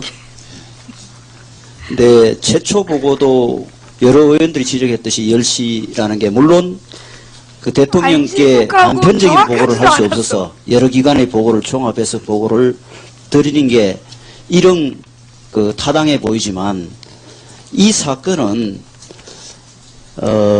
종합적인 보고를 드리는 것보다 신속하게 보고를 드리는 게 좀 더 중요하다고 생각하는데 우리 실장님 생각은 어떠십니까? 신속하면서도 정확해야 된다고 생각합니다. 그런데 이번에 상황 보고에 혼선이 있었다는 것은 저희들 충분히 인정합니다. 사실 인천에 있는 해경 상황실에서 오고 세종시에 있는 해수부 상황실에서 오고 정부 종합청사에 있는 중대본에서 오고 이거 오는데 이것이 각각 어긋나고 서로 혼선이 있기 때문에 어느 것이 진정한 그 진상이냐 이걸 좀 확인해 가지고 보고를 올리고 하느라고 지연도 되고 시간도 걸린 겁니다. 예, 당일날 오늘 보고서에 의하면은 유선으로 7번, 서면으로 14번, 21번을 대통령에게 보고를 했습니다. 사실입니까? 네, 사실입니다. 그런데 결과적으로 정확한 보고를 못 드렸어요. 어쨌든 그래서 해경을 비롯한 그 기관들의 보고를 5시간 뒤에 안보실에서 꺼져요. 정리해서 보고를 드렸지만 결과적으로 사실관계가 맞지 않는 보고를 드린 겁니다. 인정하십니까? 네, 알겠습니다. 그래서 저희들이 받은 자료에 의하면은 16일 날 당일날 09시 20분부터 17일 날 23시 21분까지의 추천이 나세요. 추천. 해경과 청와대 안보실의 통화 내역, 통신 이 서로 통화 내역을 자료를 받았는데 이걸 분석을 해보니까 38시간 동안 총 174번 통화를 했습니다. 그래서 시간당 4번 내지 5번, 1시간에 4, 5번 통화를 한 겁니다. 10분 간격으로 통화를 했다고 보면 됩니다. 그런데 이 보고 내용을 보면은 참 과연 최고의 상황 처리, 최고의 엘리트들이 근무하는 국가안보실에서 깔끔하게 이 상황 처리를 하고 있나 이런 걱정이 됩니다. 그래서 결과적으로 우리 안보실 1차장께서 상황 처리에는 문제가 없다. 결과적으로 사람을 한 명도 구조하지 못했다는 지적은 감수할 수 있지만 그날 상황 처리는 문제가 없었다는 취지의 답변을 하시는데 이 상황 처리 과정도 제가 보니까 조금 허둥대고 우왕좌하고 중언부언하고 그런 것들이 있습니다. 그 안보실 1차장께서 그 통신 내용을 다 그 기록을 보셨습니까? 예, 봤습니다. 문제가 하나도 없습니까? 문제가 하나도 없다는 것은 아니고 큰 사고가 생겼기 때문에 물론 상황실 요원들이 그렇게 아주 논리정연하게 차분하게 그렇게 처리 못한 면이 있습니다. 왜냐하면 또 보고 내용들이 막 서로 다르고 이러기 때문에 저희는 또 대통령께 보고 드리는 그 내용하고 나중에 또 착오가 생기고 이렇기 때문에 밑에 직원들이 굉장히 당황하고 있는 건 사실입니다. 그러니까 앞으로는 실장, 1차장님 있지 않습니까? 예. 꼭 상황을 대통령께 보고하는데 필요한 사항이 뭔지를 정확하게 그 분석을 해서 그것을 신속하게 해당 기관에 하여튼 빨리 가급적 빨리 파악해서 정확하게 보고하는 그런 매뉴얼을 만들든지 지금 이 내용을 보고는 그렇게 최선을 다했다 이렇게 보기에는 좀 부족한 면이 있거든요. 예, 드러난 문제점을 하면 개선을 좀 해주시고요. 그렇게 하겠습니다. 예. 그리고 10월 15일 날 10시 그날 당일 10시 15분에 대통령 지시사항과 관련해서 실장님 이게 현장 상황하고 안 맞다는 지적을 하고 있지 않습니까? 그죠? 최선을 다해서 구조하라, 선내 진입하라, 뭐 이런 이야기가 그 당시 배가 거의 침몰 직전이었는데 사실상 10시 17분 이후에는 카톡이라든지 이런 걸 보면은 생존 가능성이 희박해 보이거든요. 그런 상황에서 그 지시가 현장 상황 맞느냐는 지적을 하고 있는데 그것과 관련해서 실장님께서는 좀 전에 뭐 상당히 이례적인 일이었다는 취지로 답변을 하다가 시간상 답변이 제대로 안 됐는데 그 부분에 대해 답변을 좀 해주시죠. 제가 이례적이었다는 건 이렇게 큰 배, 6,800톤 되는 배가 쓰러지는데 그렇게 급작히 쓰러지는 것이 그 배를 잘못 고치고 평형수를 없애고 한 여러 가지 때문에 일어난 일입니다. 사실 일본에서 이것보다 1,000톤이나 많은 7,800톤 배가 넘어지는 데는 5시간 걸렸습니다. 해상 헬리콥터가 오는데 3시간 만에 와가지고도 저는 다 구했습니다. 이건 너무나 골든타임이 짧아버렸습니다. 알겠습니다. 네, 그리고 이게 이례적이라는 겁니다. 구원파에서 유병헌 근거와 관련해서 우리 김기춘 실장에게 우리가 남이가 김기춘 실장 갈 때까지 가보자 이런 프레카를 걸었는데 관련해서 어떤 이유로 이런 걸 걸어놨습니까? 우리가 남이가 하는 것은 아마도 저를 다른 과거에 있었던 사건으로 모욕을 주기 위한 것이라고 생각합니다. 네. 지하 1층, 2층 이렇게 커다란 화물칸으로 되어 있기 때문에 이례적이 아니고 로로선 사고가 우리에게 드물었기 때문이고 이미 다른 데서는 외부에서는 로로선의 위험성을 충분히 경고를 하고 있었습니다. 네, 뭐 저도 그 점은 아는데요. 이게 뭐 꼬박 장치가 깨져가지고 막 짐이 한쪽으로 쏠리고 이런 점이 있었지 않나 생각합니다. 네, 이번에는 최민희 의원께서 질의하시겠습니다. 예, 실장님. 네. 해수부 장관 누가 임명했습니까? 해수부 장관 대통령이. 예, 안행부 장관 누가 임명했습니까? 물론 대통령이 임명. 해경청장 누가 임명했습니까? 뭐 임명권자는 대통령입니다. 예. 보니까 해수부 장관도 안전에 있어서 비전문가, 재난 문제에 있어서 비전문가, 안행부 장관은 더 심했습니다. 안행부 장관은 이번에 실종자를 구조하는 그 잠수 방식도 모르고 있었습니다. 해경청장 초동 대처에 실패해서 지금 304명 실종자 포함 이런 인명 피해를 냈습니다. 저는 이번 그 초동 대처 실패 이렇게 수많은 아이들과 승객들이 죽은 것은 박근혜 대통령의 인사 실패 때문이라고 생각합니다. 옳소! 그러니까 자꾸 옳소! 여기서 딴소리 하지 마세요. 도의적 책임, 정치적 책임, 인사 실패에 책임져야 됩니다. 김기춘 실장님은 인사위원장이시죠? 그렇습니다. 인사 실패의 책임은 누가 져야 됩니까? 인사가 잘못되고 잘된 것은 전적으로 제 책임이라고 말씀드립니다. 예, 전적으로 책임지십시오. 거기 앉아 계시지 마세요. 대한민국이 부끄럽습니다. 그리고 그 72년에 그 법무부에 계셨던가요? 72년도에 법무부에 네, 유신헌법 초안할 때 법무부 과장이셨죠? 과장은 아니었습니다. 평검사였습니다. 네, 근데 어쨌든 참여하셨죠. 그게 34살이시더라고요. 그 당시에는 뭐 제가 기한을 한다기보다 법무부 전 검사들이 그 일에 함께 상보의 명을 받아서 각자 맡은 일을 처리한 일이 있습니다. 네. 그 유신 때는 방송에 전화하고 방송 장악하는 게 아무 일도 아니었습니다. 적어도 2014년 대한민국에서는 방송을 장악한다거나 보도 통제를 하는 건 정말 있어서는 안 될 것 같아요. 화면 잠깐 봐주실랍니까? 네, 저게 KBS 배차 기록부입니다. KBS 일주일 보도국장, 백운기 전 보도국장 혹시 아십니까? 저는 전혀 면식이 없습니다. 아니, 면식은 없는데 아십니까? 이번에 언론에서 보도를 보고 알았습니다. 예, 이분이 2014년 5월 11일 일요일입니다.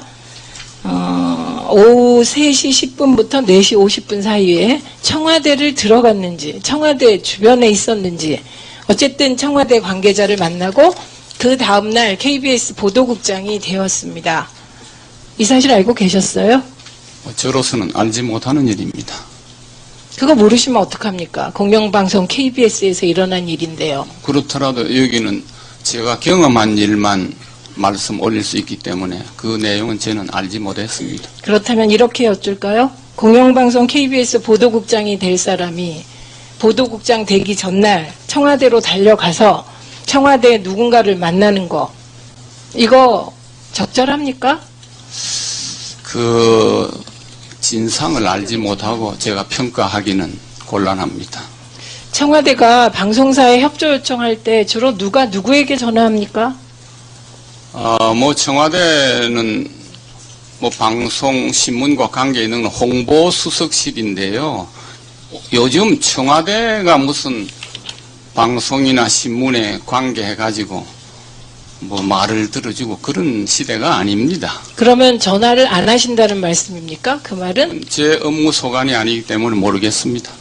비서실장님은 저는 한 일이 없습니다. 비서실장님은 방송사 사장들에게 전화한 적 없으십니까? 한 번도 없습니다. 그러면 왜 통화 기록 안 내십니까? 한 번도 없는데 왜 안 주십니까? 저 확인해야 되겠습니다. 그런 사실이 있든 없든 간에 통화 기록이라는 것은 개인 사생활에 관한 문제이고 법에서도 그런 것은 내는데 실장님, 좀 예, 통화 양해가 내용이 되는 건 아니고요. 압니다. 통화 내용은 저 알고 싶지 않습니다. 실장님은 공인이셔요. 그러니까. 어떻게 개인 사생활 얘기를 여기서 하십니까? 공인이시기 때문에 저는 실장님이 방송사 사장들하고 통화했는지가 너무나 알고 싶습니다. 그래서 그 통화 내용 필요 없고요. 쭉 누구와 통화했고 그 기록만 좀 주시면 안 될까요?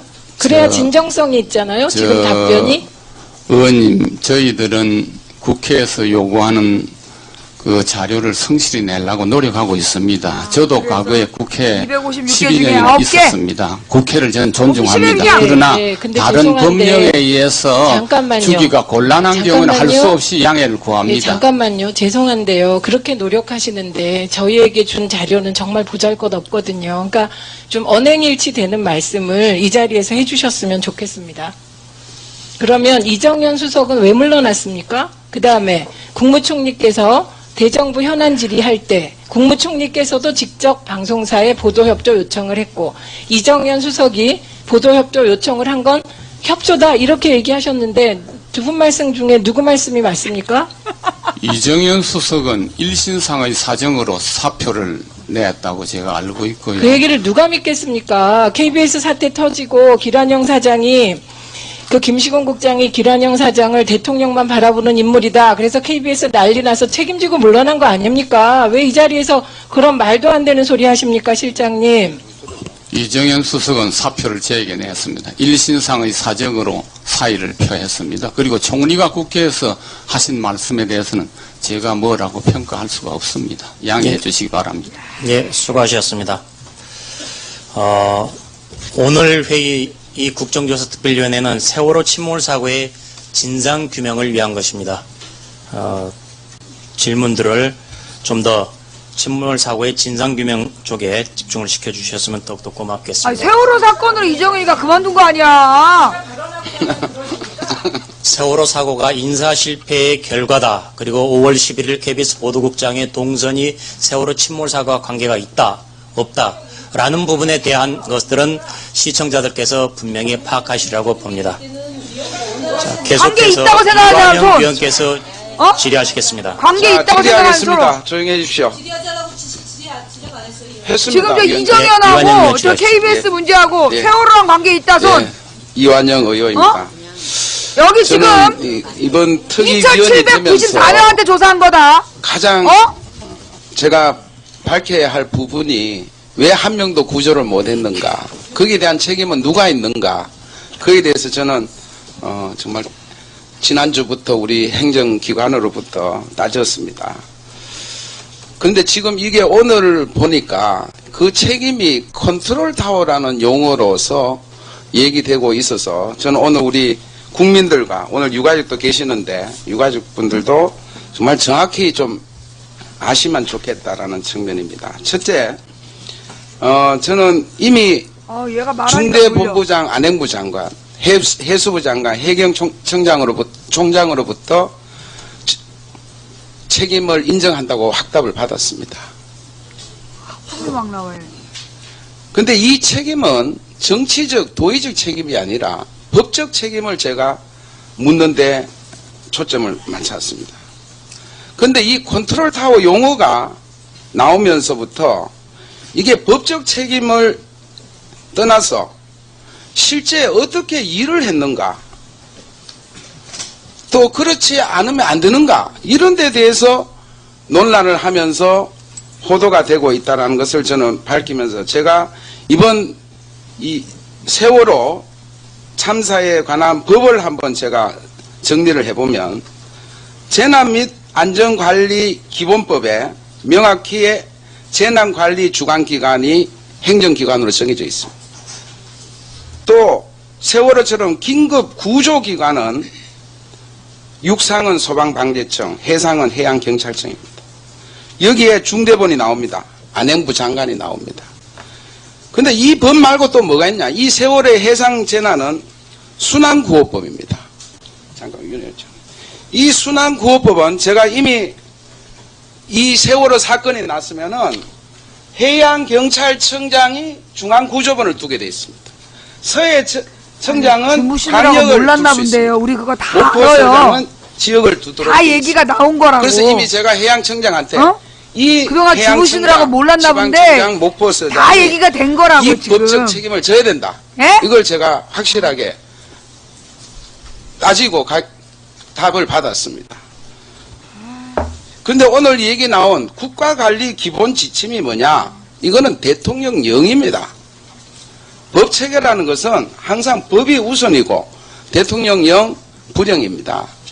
여기에 대해서 그러면은 그런 국가위기관리 기본 지침에 안보실이 어떤 규정이 있다 하더라도 이거는 상위부에서 먼저 따져야 할 문제고, 그렇다면 국가안보실에서 그 어떤 규정이 있다 하더라도 그러면 대통령을 가장 측근에 모시는 분들이 지시를 하고 지휘 감독을 했다고 해갖고 컨트롤 타워고, 그런 일을 안 했다고 해가지고 그러면은 책임 기관이 아니냐. 여러분들 그렇게 해석을 절대 해서는 안 되겠다. 뭐 의미 없는 말들이 계속 나오고 있기 때문에, 예. 그러니까 이제 이분이 주무시느라고 그래서 몰랐던 것 같은데, 방금 하신 말씀이 이제 중학교 사회책에 나오는 얘기예요. 예, 중학교 사회책에 다 나오는 얘기고, 그 다음에 이미 국정조사 전에 4월 16일부터 다 뉴스에 나온 얘기예요. 예, 그동안 참 오래 푹 주무셔갖고 모르시는 것 같은데, 제가 볼 때 거기 앉아있지 마시고 그냥 돌아가셔서 그냥 푹 주무세요. 계속 주무세요. 눈에 띄지 말고 그냥 잠만 주무세요. 그게 애국이에요. 가서 주무시는 게 애국의 길이야. 난 그렇게 봐. 예.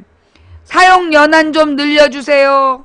응, 법령을 바꿔줄게. 라고 했던 자들이 화물과 사람을 더 실을 수 있게 개조 허가해주세요. 기업이 잘 살아야 나라가 잘 살지. 라고 규제를 풀었던 놈들이 더 싫어 할 때 난 눈 감고 있어. 그러면서 안전점검 조치해줬던 놈들이 사고 나니까 조종사랑 회장 잡아들여! 그리고 공항을 없앴다.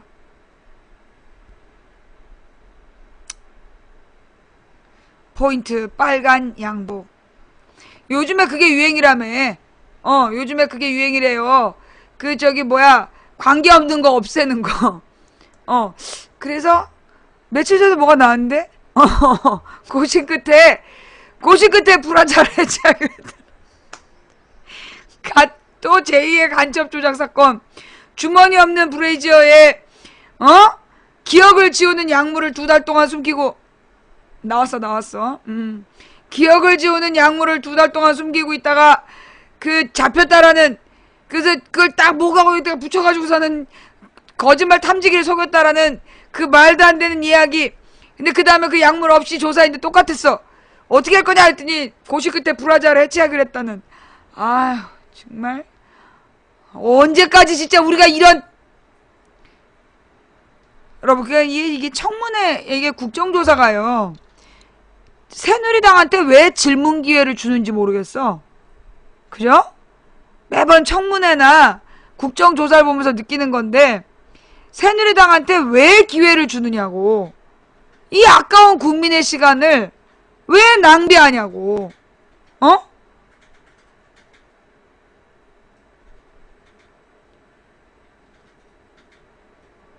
이거 몇 시까지 하는 거야, 이거? 우리가 이 말도 안 되는 새누리당의 주장을 언제까지 들어야 되는 건데? 정부 여당에 대해서 질문하는 거,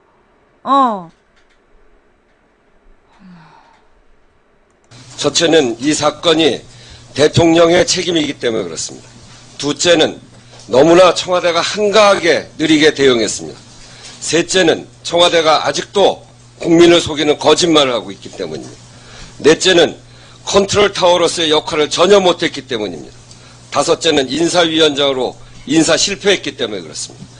첫째, 대통령이 책임이 있는 문제는 김기춘 실장은 이번 참사에 대해서 나쁜 세월호 선장과 선원, 그리고 탐욕에 물든 기업, 이렇게 이야기하는데, 이런 자들이 활보하지 못하게 하는 것도 정부고, 그 사람들이 사고를 쳐도 그 가운데서 국민의 생명을 지키는 것도 정부입니다. 배가 쓰러진 건 그 자들이 일으킨 사고입니다. 그러나 단 한 명의 생명도 구하지 못한 건 참사인데, 그 참사는 정부가 구해내지 못했습니다. 그래서 정부가 국민을 죽였다, 이렇게 이야기하는 겁니다.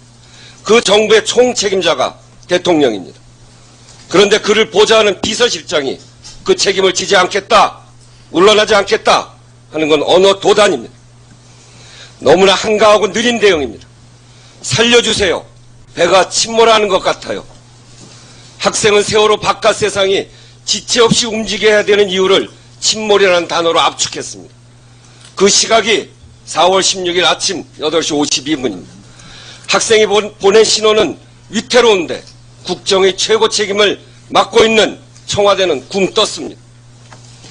YTN을 보고 알았다고 하고 그 시간도 27분이 지나서 합니다. 그 보고는 10시에 했습니다.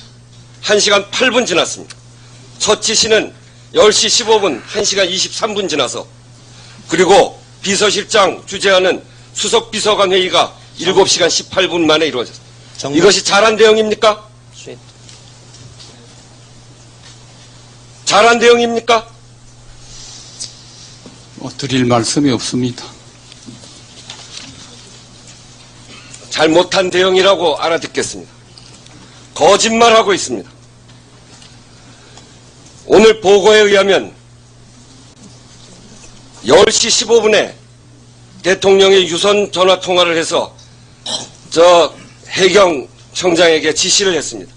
단 한 명의 인명피해도 없도록 구조에 최선을 다할 것, 객실 철저히 수색해서 누락되는 인원이 없도록 할 것이 10시 15분에 대통령이 지시했다고 합니다. 그런데 중대본 상황보고서, 10시 상황보고서입니다. 저기에 대통령 지시, 단 한 명의 인명피해도 없도록 구조에 최선을 다할 것, 객실, 엔진실 등 철저히 수색에 누락되는 인원이 없도록 할 것, 10시 15분에 했다는 해경청장에게 했다는 지시가 10시에 중대본 상황, 1일 상황 보고서에 나옵니다. 도대체 어떻게 된 겁니까, 이거? 그것은 저 위에 10시에 문서를 작성하기 시작했어요. 그 다음에 문서가 10시에 문서를 작성했다고 하더라도 10시에 이미 완성됐을 시간이 적혀야 되는데 저건 착오로 잘못. 도대체 그게 납득이 됩니까? 국민들이 그런 거짓말에 누가 속아 넘어갑니까? 10시에 대통령께 보고를 했고 10시 15분에 대통령이 전화로 지시했다는데 이미 10시에 중대본 1일 상황 보고에 그렇게 보고가 되고 있어요. 이게 어떻게 그런 거짓말을 통할 수 있습니까? 그뿐만이 아닙니다. 업무 보고서를 보면 10시 30분에 대통령께서 해경청장에게 전화를 해서 특공대를 투입해서라도 현장 인원 구조에 대해 최선을 다할 것이라고 인명 구조를 독려했다고 지시했다고 나와 있습니다. 그렇죠? 네. 그런데 같은 시각인 10시 30분에 청와대 민경욱 대변인 논평을 통해서 국가안보실장으로 이렇게 들어서 대통령은 해경 특공대도 투입해서 여객선의 선실 구석구석에 남아있는 사람들이 없는지 확인해서 단 한 명의 인명피해도 없도록 하라고 지시했다. 이렇게 청와대 대변인이 그런 브리핑을 합니다. 한쪽에서는 전화하는데 어떻게 한쪽에서는 청와대 대변인이 브리핑을 합니까? 대통령 지시는 앞섰고 그 뒤에 청와대 대변인이 발표를 한 것이었습니다. 업무 보고서에 10시 반이고 청와대 대변인 브리핑도 10시 반이고 하여튼 도대체 10시 15분에 안보실장이 대통령에게 유선 보고 지금 서류로 남겨놓은 뭔가 한 것 같은 행동들이 거짓말이다 이거구만. 그리고 난 다음에 실제 전화한 것은 10시 30분 그렇게 되지 않습니까? 도대체 안보실장이 보세요. 대변인한테 이렇게 대통령 지시사항을 여러 가지로 전달했습니다. 거짓말을 하고 있어서 되겠습니까? 거짓말이 아닙니다, 의원님. 거짓말이 또 아니라 한 가지 그냥 컨트롤 말이 안 타워로서 맞는 거야. 한 가지 더 얘기하시죠. 그치. 대통령이 구조하는 분이 아니죠. 대통령이 지시했습니다. 현장에서 그 지시가 맥혀 들어가지 않습니다. 누가 챙겨야 됩니까? 대통령 비서실이 그런 것들을 확인해서 대통령의 지시가 현장에서 관철되도록 하는 것이 대통령 비서실이 해야 될 그 당연한 일 아닙니까? 저희들 국가안보실에서 그것이 컨트롤 타워가 아니라 대통령 지시가 예. 그냥 두고 있는 게 말이나 됩니까? 수고하셨습니다. 저희가 컨트롤 타워 아니라고 해서 대통령 지시사항이 이행되는지 점검하지 않았다는 것은 그건 사실과 다른 말씀입니다. 저희는 계속해서 대통령께서 지시하신 사항이 제대로 현장에서 이루어지고 있는지 계속해서 상황을 파악했습니다. 예, 그러나 당시 해경에서 그 특공대가 그곳에 적시에 도착을 못했고 그로 인해서 제대로 구조작업이 되지 못한 데 대해서는 죄송하다는 말씀을 드립니다. 네, 수고하셨습니다. 저희 지금 회의 도중에 새정치민주연합의 정청래 의원이 들어와서 조윤선 홍보수석을 잠깐 보자고 해서 정무수석을 데리고 나갔는데요. 회의가 진행되는 동안에 이렇게 자리를 이석하는 것은 바른 행동이 아닙니다. 봐서 조윤석 수석을 빨리 불러들이시기 바랍니다. 계속해서 조원진 의원의 질의가 있겠습니다. 지금 앞에 우리 실장님을 비롯해서 모든 분들이 같이 좀 들어주십시오. 죄송합니다. 네. 제가, 이게 또 이게 심장이 약한 관계로다가, 네, 심장이 약한 관계로다가, 일 보면, 위장이 이제 막 풀리기 시작했는데, 네, 이 위장이 막 풀리기 시작했는데, 이 막 풀린 위장이, 도로 이렇게 충격을 입을 것 같아요. 네, 그래서 오늘 요 장면은 지나갈 때까지 네 정말 죄송합니다. 네, 여러분 정말 죄송한데 제가 이게 지금 저 의원의 말을 듣고 싶으신 분들은 저 의원의 말을 듣고 싶으신 분들은 저기로 가주세요. 팩트 TV 팩트 TV 팩트 TV 검색하셔가지고. 팩트 이렇게 검색을 하시면 이렇게 화면이 떠요. 화면이 이렇게 뜨니까 뜬 화면 중에서 여기 검색 한번 해볼까요? 네, 지금 669명 보고 있네요. 669명이 보고 있는 팩트 TV를 딱 들어가시면 보실 수 있어요. 네, 정말 죄송해요. 제가 이렇게 저 말을 이렇게 계속 들으면 저 말을 계속 듣다 보면 제가 이렇게 감당이 안 될 것 같아가지고. 네, 그래서 제가 방송 잠깐 이렇게 돌렸으니까 꼭 듣고 싶으신 분들은 팩트 TV로 이동을 하셔서 이렇게 들어주셨으면 좋겠습니다. 제가 요즘에 좀 심장이 좀 약해서 제가 좀 심장이 좀 약하고 요즘에 이렇게 좀 몸 상태가 안 좋아서 자 이렇게 지금 잠깐 쉬는 틈에 자 우리 추천 부탁드릴게요. 2567분의 추천 감사드립니다. 아직 추천 안 하신 님들 지금 도전하는 건가요? 아니면 오늘 밤 녹색 설사 하고 싶으신 건가요? 자, 이제 방금 전에 말이에요. 방금 전에 우리가 방송 시작할 때 연예인 스캔들이 터졌어요. 연예인 스캔들이 터지면서 열애 중이다. 제가 아까도 설명했지만 그래서 제가 검색해봤어요. 이 사람은 도대체 몇 살이라서 도대체 얼마나 어린애가 연애를 하길래 이게 열애설에 떴나? 96년에 데뷔를 했네요. 지금부터 96년이면 96년에 데뷔했으면 지금 몇 살이야? 96년에 데뷔했으면 지금 한 40대 가까이 되지 않았어? 지금 이제 곧 40이 다가오는 거지? 30대 후반. 근데 나이도 비밀로 하고 있구만. 아니, 이걸 무슨 열애설이라고 그래. 내가 뭐라 그랬어? 이 30대 후반은 누구랑 사귄다 이럴 때, 그런 거 갖고 뭐 얘기하고 그러면 안 된다 그랬지? 내일 모레가 40인데, 이제서 열애하면 얼마나 부끄럽겠어. 남들은 이게 결혼하고 나중에 결혼할 한번 이혼하고 재혼할 나이야. 그 나이에 열애하는 거 그거 못 본 척 해주는 게 국민의 예의지.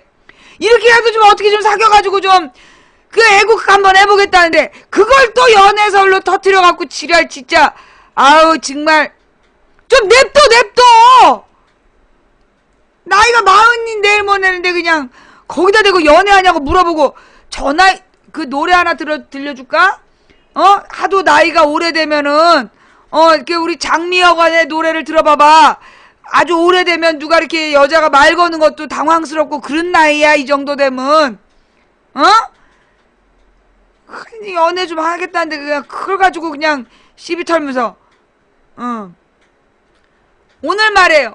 그동안에 사고 쳤던 장관들, 조작의 달인 국정원장, 그 다음에 누구니, 군대 있을 때, 안행부 장관, 이거 심각해. 이 행안부야? 안행부야? 이름 바꿨잖아. 또 뭘로 바꿨어? 이름만 계속 바꾸면은 좌우지간 이 행안부의 장관인지 안행부 장관인지가 자기 군대에 있을 때 석사 박사 학위를 땄어요. 강원도하고 경기도에 근무하면서 그 장교로 근무하면서 서울에 있는 학교에서 석사 박사를 딴 거야.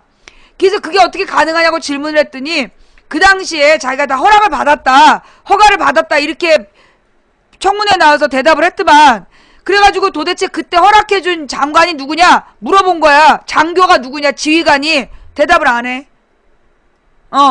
대답을 안 해. 이 얘기는 뭐야? 허가 안 받았다는 얘기야.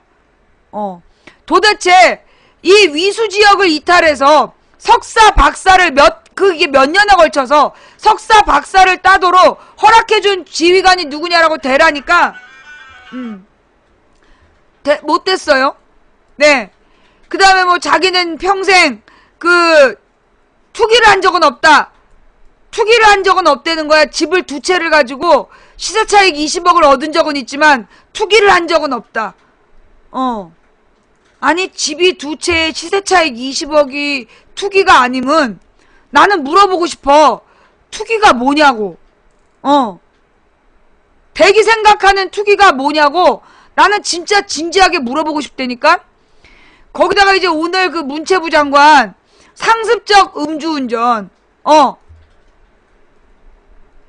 자, 이번 질의 마지막으로 김현미 의원께서 질의하시겠습니다. 네. 해양사고 위기관리 체계 띄워놓고 질문하겠습니다. 실장님 저거 인정 안 하시죠?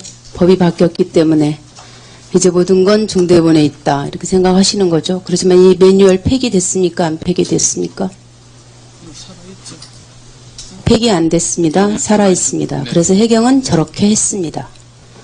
보시면서 마음속에 담고 계시면서 대답해 주십시오.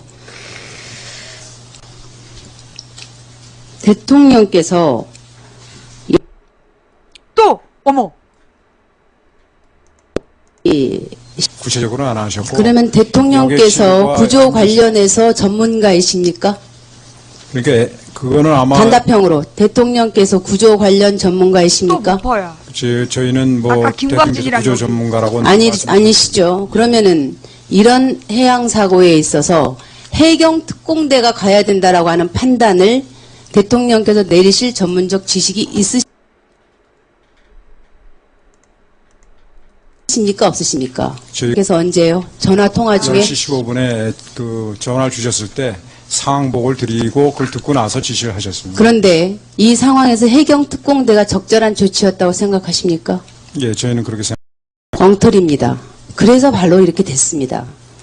제가 국정조사 첫날 말씀드렸습니다. 해경 특공대는요, 대통령께서 우리나라 해경 특공대가 최소한 몇 명인지는 알고 계셔야죠. 아니시면은 이쪽 관련 비서관들 모여서 회의에서 나왔으면요, 절대 그런 얘기 안 나왔을 겁니다. 해경 특공대 7명입니다. 그날 간 게. 그리고 그 관할 지역에 있는 해경 특공대 14명이에요. 그걸로 어떻게 500명을 구합니까? 와. 군경 합동작전을 지시하셔야죠. 삼함대가 코앞에 있었는데. 이 해경 특공대요, 헬기 없어서 3시간 동안 배 타고 차 타고 가서 도착했고, 삼함대에 있는 헬기는 튜브 2개, 조끼 5개 싣고 가서 돌다 왔습니다. 대통령께서 혼자 결정하시면 안 됩니다. 모여서 회의하셔야죠. 전문가도 아니시면서. 두 번째, 5시에 중대본 가셨죠? 실장님 대통령께서 5시에 중대본 가셨죠? 5시 15분에 뭐라고 하셨습니까? 거기 가셔서. 거기에 가서 하신 말씀이 구명조끼를 학생들은 입었다고 하는데 발견하기가 힘듭니까? 지금은 안행부 2차관 갇혀있기 때문에 구명조끼가 의미가 크게 없는 것 같습니다. 대통령, 갇혀있어서요. 대통령은 5시 10분에 중대본에 가실 때까지 남아있는 승객 전원이 선실에 갇혀있다는 사실조차도 모르고 가셨습니다. 그런데 무슨 보고를 제대로 했다라는 겁니까? 제가 어제도 감사원에 얘기했는데 해경과 청와대 상황실과의 교신록에 보면요. 사람들은 모두 선실에 갇혀 있어서 바다에는 한 명도 보이지 않는다는 얘기가 수없이 나옵니다. 그런데 대통령한테 뭘 보고하셨길래 대통령 가셔가지고 이 말씀이요. 이번 세월호 전국에서 가장 국민을 쇼킹하게 한 얘기입니다. 대한민국 대통령은 300명이 넘는 사람들이 선실에 갇혀 있는데 그것도 모르고 있다. 그것도 사고 발생 7시간이 다 되도록. 대통령께서 많은 승객들이 아직 빠져나오지 많은이 아니고요. 모든 선원이었습니다.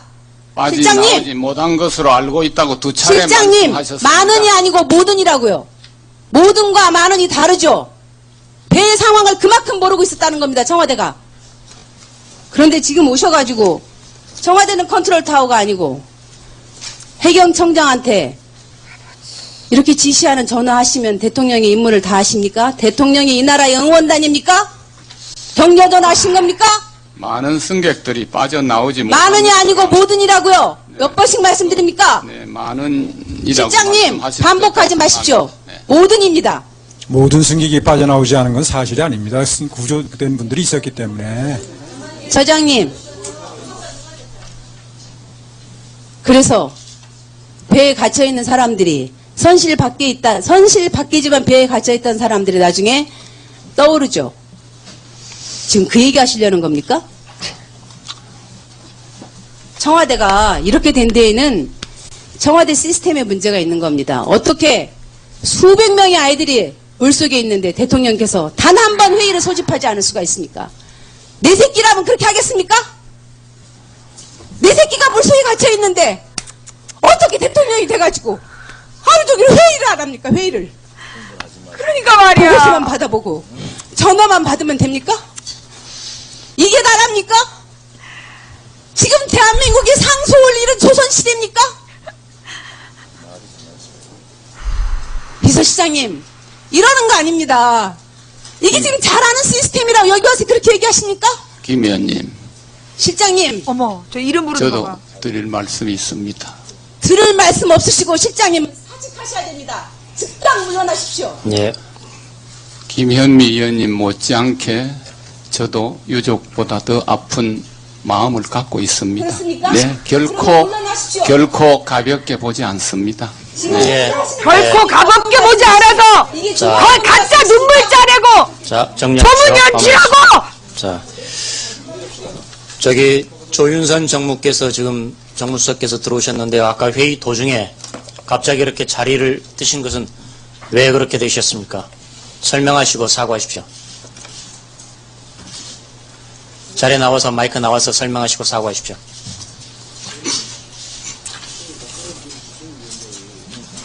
실장님 답변하실 필요 거예요? 없어요. 그거는 내가 답변 필요 없어요. 그 얘기 다 들었어요. 예. 자, 조석 됐어요. 설명하고 사과하십시오. 예, 다시는 그런 일이 없도록 주의하도록 하겠습니다. 죄송합니다. 위원님들의 질의가 진행 중입니다만은 효율적인 조사 진행을 위하여 20분간 조사를 중지했다가 계속하도록 하겠습니다. 조사 중지를 선언합니다. 이거를 여기다 놔주나.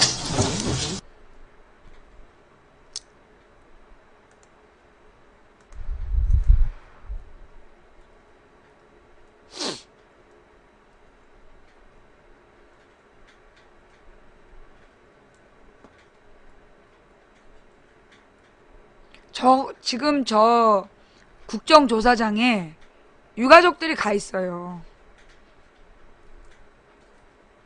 유가족들이 지금 저기 가 있는데 일관되게 대통령은 구조하는 사람이 아니다.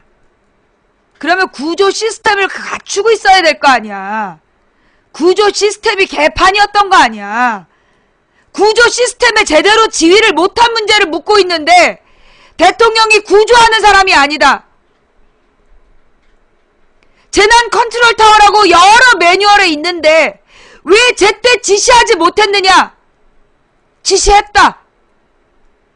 지시를 제대로 하지 못했고 엉뚱한 얘기를 하고 있지 않느냐? 자기네들 보고했다. 신속 정확한 보고를 위해서 서면 보고하고 유선 보고하고 신속한 보고했다. 그래서 7시간 만에 대통령이 헛소리했냐?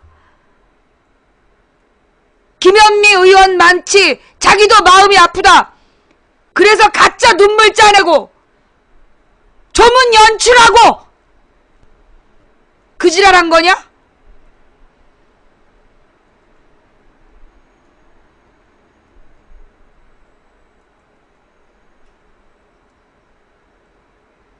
맨 처음 누드 검색했던 심재철이를 위원장으로 세울 때부터 얘네들은 이번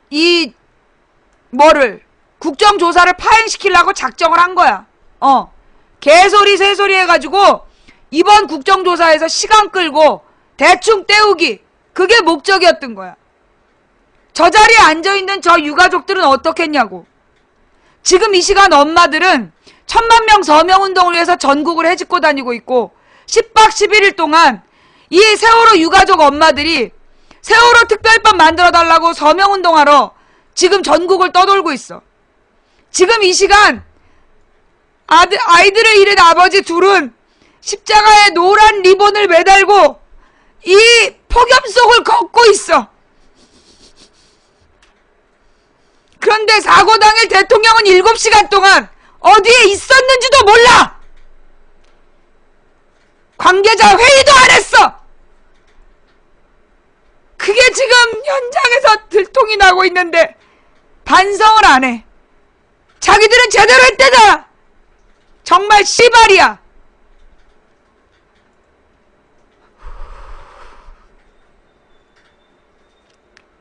오늘 저 기관 보고 전에 김광진이를 잘라내려고 온갖 개지랄 떨고 국정조사를 방해하고 지랄 연병을 떨다가 여론의 역풍에 부딪혀가지고 간신히 조사를 하면서 복사해갖고 똑같은 거 읽고 앉아있어. 복사해서 똑같은 거 읽고 앉아있어.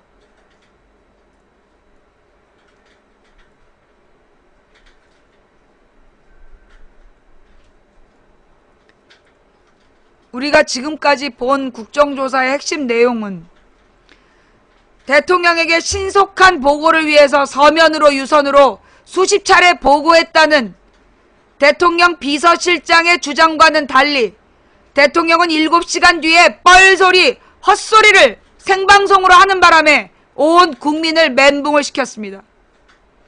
국가 비상재난 상황에 즉각 대처해야 될 국가안보전략실이 NSC가 지내 꼴나간 회의한다고 비상상황이 발생해서 500명의 생명이 왔다 갔다 하는 순간 지네들 회의하고 있어서 상황을 전혀 몰랐다라고 얘기하고 있는 것을 우리는 오늘 봤습니다. 이 뒤에 추가 질문에 뭐 달라질 게 있겠습니까? 똑같은 얘기 하겠죠. 우리는 보고 제대로 했다. 대통령은 구조하는 사람이 아니다. 국가안보전략실은 회의를 제때 했다. 씨발 계속 그 말을 반복적으로 하겠죠. 새누리당은 매번 절반의 시간을 떼어서 변명할 기회를 주고 답변 같지 않은 답변할 시간을 주면서 시간을 때우겠지요. 그리고 국정조사 끝냈다고 넘어가겠지요. 그리고 국민 304명을 죽었거나 혹은 아직도 실종 상태로 내뒀던 그 총리를 다시 총리로 인준하고 넘어가겠지요. 저 문제 많은 장관 후보들의 인사청문회를 국정조사랑 적절히 섞고 스포츠맨 연예인 스캔들하고 섞어서 얼버무려가지고 국민들의 눈과 귀를 가리고 아 이렇게 세월호는 넘어가는구나 여름 휴가 가자 하고 싶겠죠. 국민을 바보로 하는 겁니다. 국민을 등신으로 알고 세월호 문제 잊혀지고 있다고 박수를 치고 있겠죠. 우리가 세월호를 잊으면 바로 그 다음 희생자는 우리 아이가 될 거다라고 제가 이야기했습니다. 어저께 초등학생 한 명이 수영장에 실습 활동 갔다가 체험학습 갔다가 거기서 안전사고가 나가지고요. 중태에 빠졌다는 뉴스를 어제 저녁에 봤습니다. 인솔교사들은 멀리 떨어져서 자기네들끼리 얘기하고 있었고 초등학생 한 명이 그 뭐 30cm짜리 30m짜리 그게 애들은 많고 유아풀이 부족하니까 1.5m짜리 성인풀에다가 40cm짜리 그 바닥을 깔아가지고 40cm 바닥을 깔아서 애들의 체험학습을 하게 한 거야. 그런데 그만 그 틈에 애 손이 끼어가지고 안전사고가 났어요. 중퇴라는 얘기는 뭐냐? 이미 뇌에 산소 공급이 중단됐다는 거예요. 세월호 사고 난 지 석 달도 안 됐어. 세월호 사고 난 지 석 달도 안 됐는데 아이가 지금 뇌사 상태에 빠졌다는 얘기야. 내가 뭐라 그랬어요?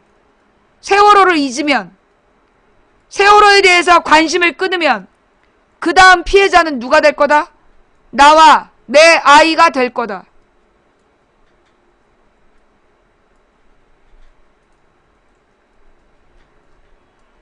우리 댓글 부대원들 난리가 났어요.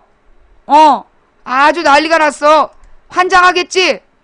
이 세월호 국정조사에 대해서 관심 끊어놨는데 오늘 거 어떻게 덮으려고 작년에 재혼한 조혜련 뉴스에 내일 모레가 마흔인 장우영 뉴스에 홍명보 2주 전에 사퇴하겠다는 사람 기자회견까지 잡아서 어떻게든지 거기다가 작년에 끝난 동영상까지 다시 틀면서 박범 스캔들까지 퍼뜨렸는데 망치 부인이 마침 위경련이 걸려가지고 저 세월호 국정조사를 3,000명이랑 같이 보니까 환장하겠지. 미치겠지. 이게 다 하나님의 뜻이야. 모든 것이 협력하여 선을 이루노니 너네들 덮자 잊자 닥치고 보면서 신나하고 있었는데 어떡하냐? 다시 시작해서 매월 16일은 대한민국이 아이들이 안전한가를 점검하는 날로 하자. 나의 주장이었지. 심지어 그게 대통령한테까지 얘기가 들어가서 4월 16일을 안전점검의 날로 하기로 대통령이 발표도 하더라. 1년에 한 번 갖고 안 된다고 봐요. 매월 16일 대한민국은 우리의 아이들이 안전한 나라인가? 전 세계에서 기가 막히게 한대잖아. 다른 OECD 국가들이 이런 사고가 발생했고 아무도 구조하지 못한 정권이 어떻게 유지될 수 있느냐고 묻고 있어. 학생 수백 명이 수장되어 죽는데 대통령이 7시간 동안 상황 파악을 못했던 그런 대통령이 어떻게 정권을 유지할 수 있느냐고 전 세계 선진국은 묻고 있어요.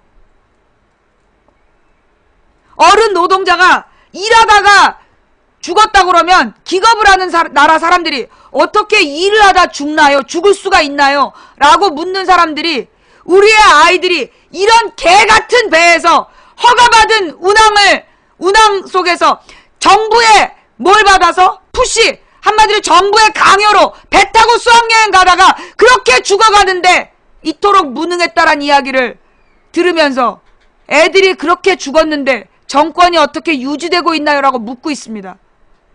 그런데 대한민국에서는 잊자 덮자 꽃기요 닥치고?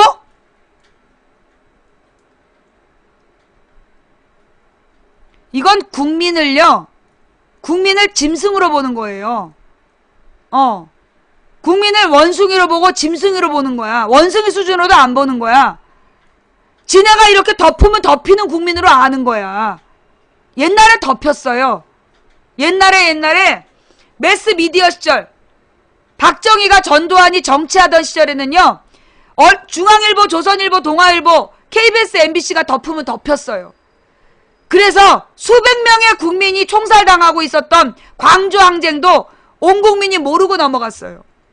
실시간으로 일주일이 넘게 열흘 동안 국민들 수백 명이 죽거나 수천 명이지 죽거나 실종된 수백 명 수천 명 사고가 날 때 온 국민이 모르고 있었어요. 그때는 조중동에 KBS, MBC밖에 없었으니까. 그리고 지금에 와서 30년이 지난 지금 광주는 폭독이다 떠들고 다니면서 덮을 수 있다고 봤겠지. 어떡하니?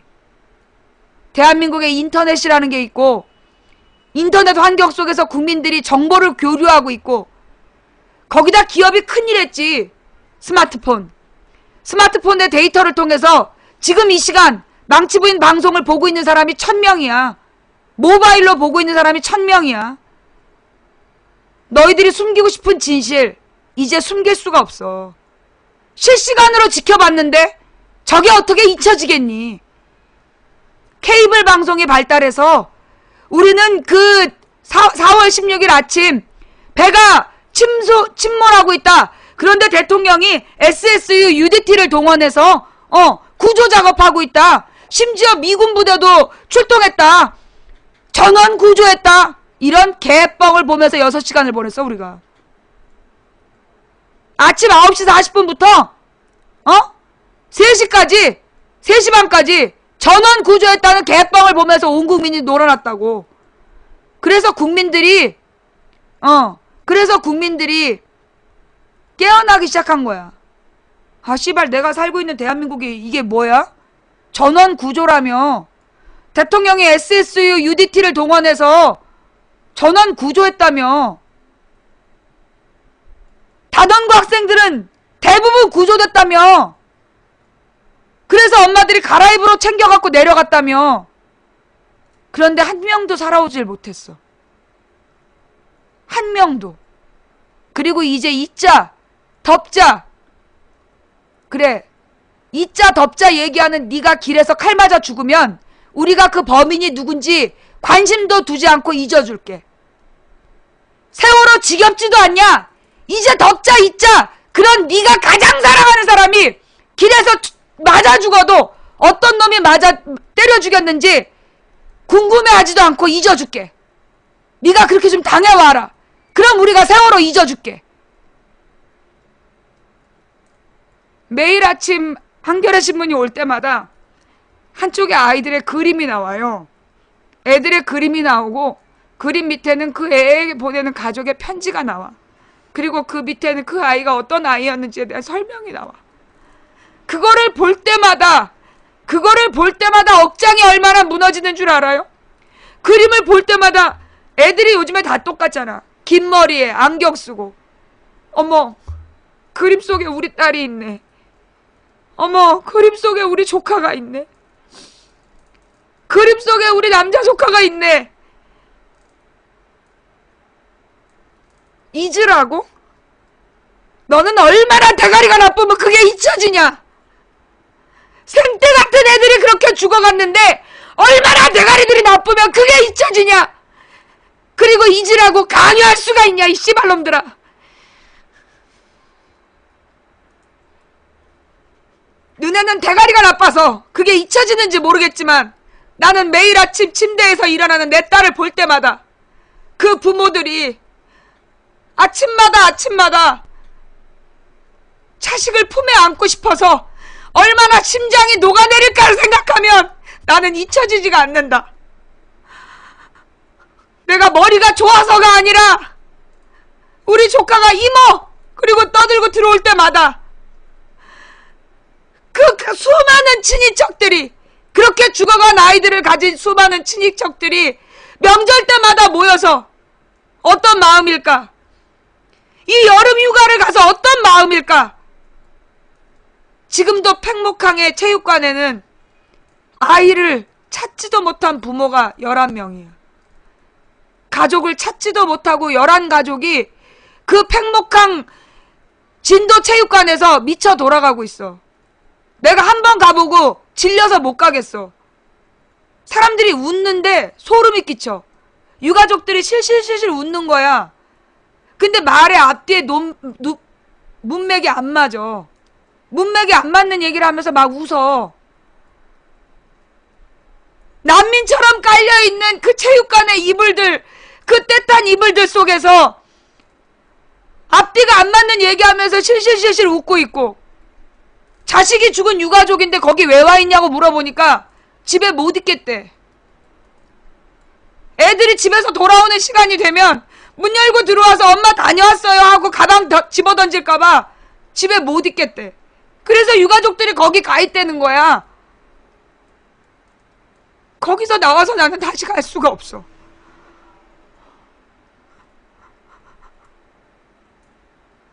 아침에 나는 우리 딸이 학교만 가도 가슴이 뻥 뚫린 것 같아.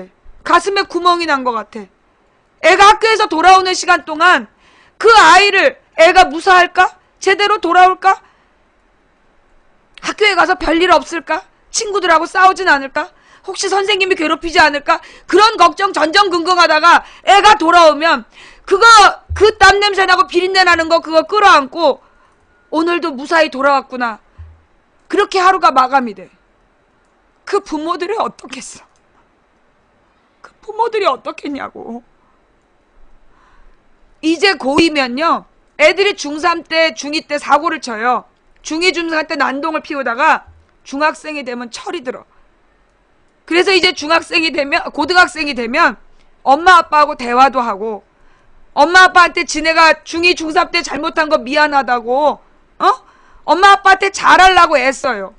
지네가 밥도 차려 먹고 맞벌이 하는 엄마 아빠 때문에 설거지도 해놓고 그러면서 엄마 아빠 들어오면 안마도 하면서 애교 피워서 미안하다 미안하다. 그런 애들한테 부모는 너 공부 안 하냐? 성적은 어떻게 됐니? 공부 좀 해라. 방 정리 좀 해라. 피곤한 몸에 자식한테 했던 그 잔소리가 거기 백목항에 있는 부모들이 그때 그 말을 왜 했을까? 그까짓 거 방에 어질러져 있으면 그까짓 거 그때 공부 안 해도 될걸. 그때 왜 그런 잔소리 했을까? 날마다 마지막에 했던 잔소리 생각하면서 자기 가슴을 쥐어뜯는 부모들이 있어. 근데 거기다가 그걸 잊으란 얘기가 나오냐? 대가리가 얼마나 닭대가리면 잊어지냐 그게? 우리 집 앞에 고등학교 있어. 고등학교에서 애들이 우르르 나오면 우르르 몰려나와서 애들이 떠들고 막 이러는 거 보면 아이고 그 부모들이 저런 모습 보면 어떨까? 걸어다니는 고등학생들을 보면 얼마나 내 자식, 내 새끼 가슴에 품고 싶을까? 그 냄새, 그 손가락, 그 애기 때 옹알이 하던 거, 그 생각나서 어떻게 살아갈까? 그래서 이 여름에 나무 십자가를 지고 전국을 걸어다니고 있어. 폭염주의보 속에. 근데 그게 잊혀지냐?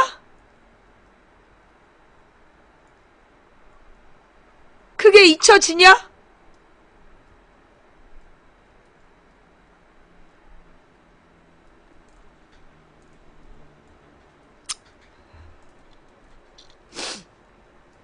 지금도 국회에서는 뻔뻔스럽게 자기들은 할 일을 다 했다. 청와대는 재난 컨트롤 타워가 아니다. 할 만큼 했다.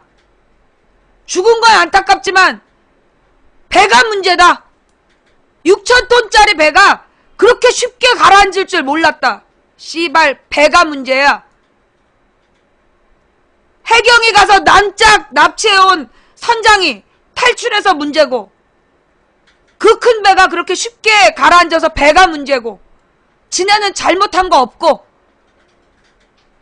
왜 총리한테 가족들이 달려들었냐고 그걸 경호를 과잉을 했냐 안 했냐 가족들이 일부가 문제였고 뭐 한번 해보자는 거지. 미쳐 돌아가 보자는 거지. 날마다 세월호 얘기하면 눈물이 복받쳐서 방송이 안 되니까 참고 날짜만 세고 있어. 그런데 이제 내가 날마다 이렇게 한번 울면서 구슬해볼까? 날마다 가슴 쥐어뜯으면서 한번 방송해봐? 이분 외움? 니네 엄마가 길에서 맞아 죽었는데 범인을 모르면 웃음이 나오겠니? 니네 엄마가 길에서 맞아 죽었는데 범인을 모르면 너 이렇게 웃음이 나오겠니?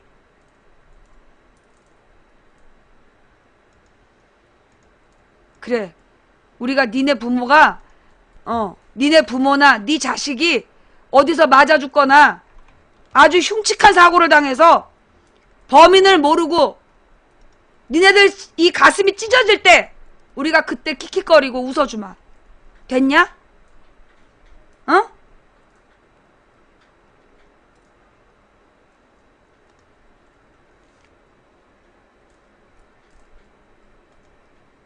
니네가 킥킥거린 거는 패드립이 아니고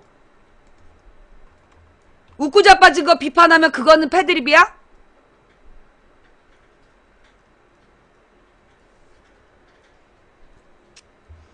심지어 국민들이 김기춘 비서실장 비판하면서도 김기춘 자식이 사고로 유명을 달리했을 때 그때 비판도 자제했어. 작년에. 아무리 정치적으로 비판 대상이 그 자식이 잘못돼도 참아주는 게 그게 인간의 도리고 예의야. 죄 없는 국민 자식이, 죄 없는 국민의 가족들이 그렇게 죽어나갔어. 분노하는 게 당연한 거 아니냐? 원인을 알자고 얘기하는 게 당연한 거 아니야? 어디서 덥자 얘기가 나와? 어디서 덥자 얘기가 나와?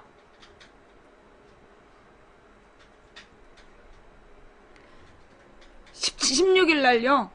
예, 제가 7월 16일 날 그 세월호 뭐 팽목항을 가든 아니면 그 누구야 이 폭염 속에 그 승현이 아버지 동영상 그거 보셨어요? 사랑한다 내 새끼. 묵묵부답으로 무표정하게 인터뷰를 하다가 사랑한다 내 새끼 하면서 울부짖던 그 흐느끼던 아버지 봤어요? 그 아버지가 아직도 자식이 왜 죽었는지 모르는 이 기가 막힌 현실에 나무 십자가를 지고 폭염 속을 걷고 있대.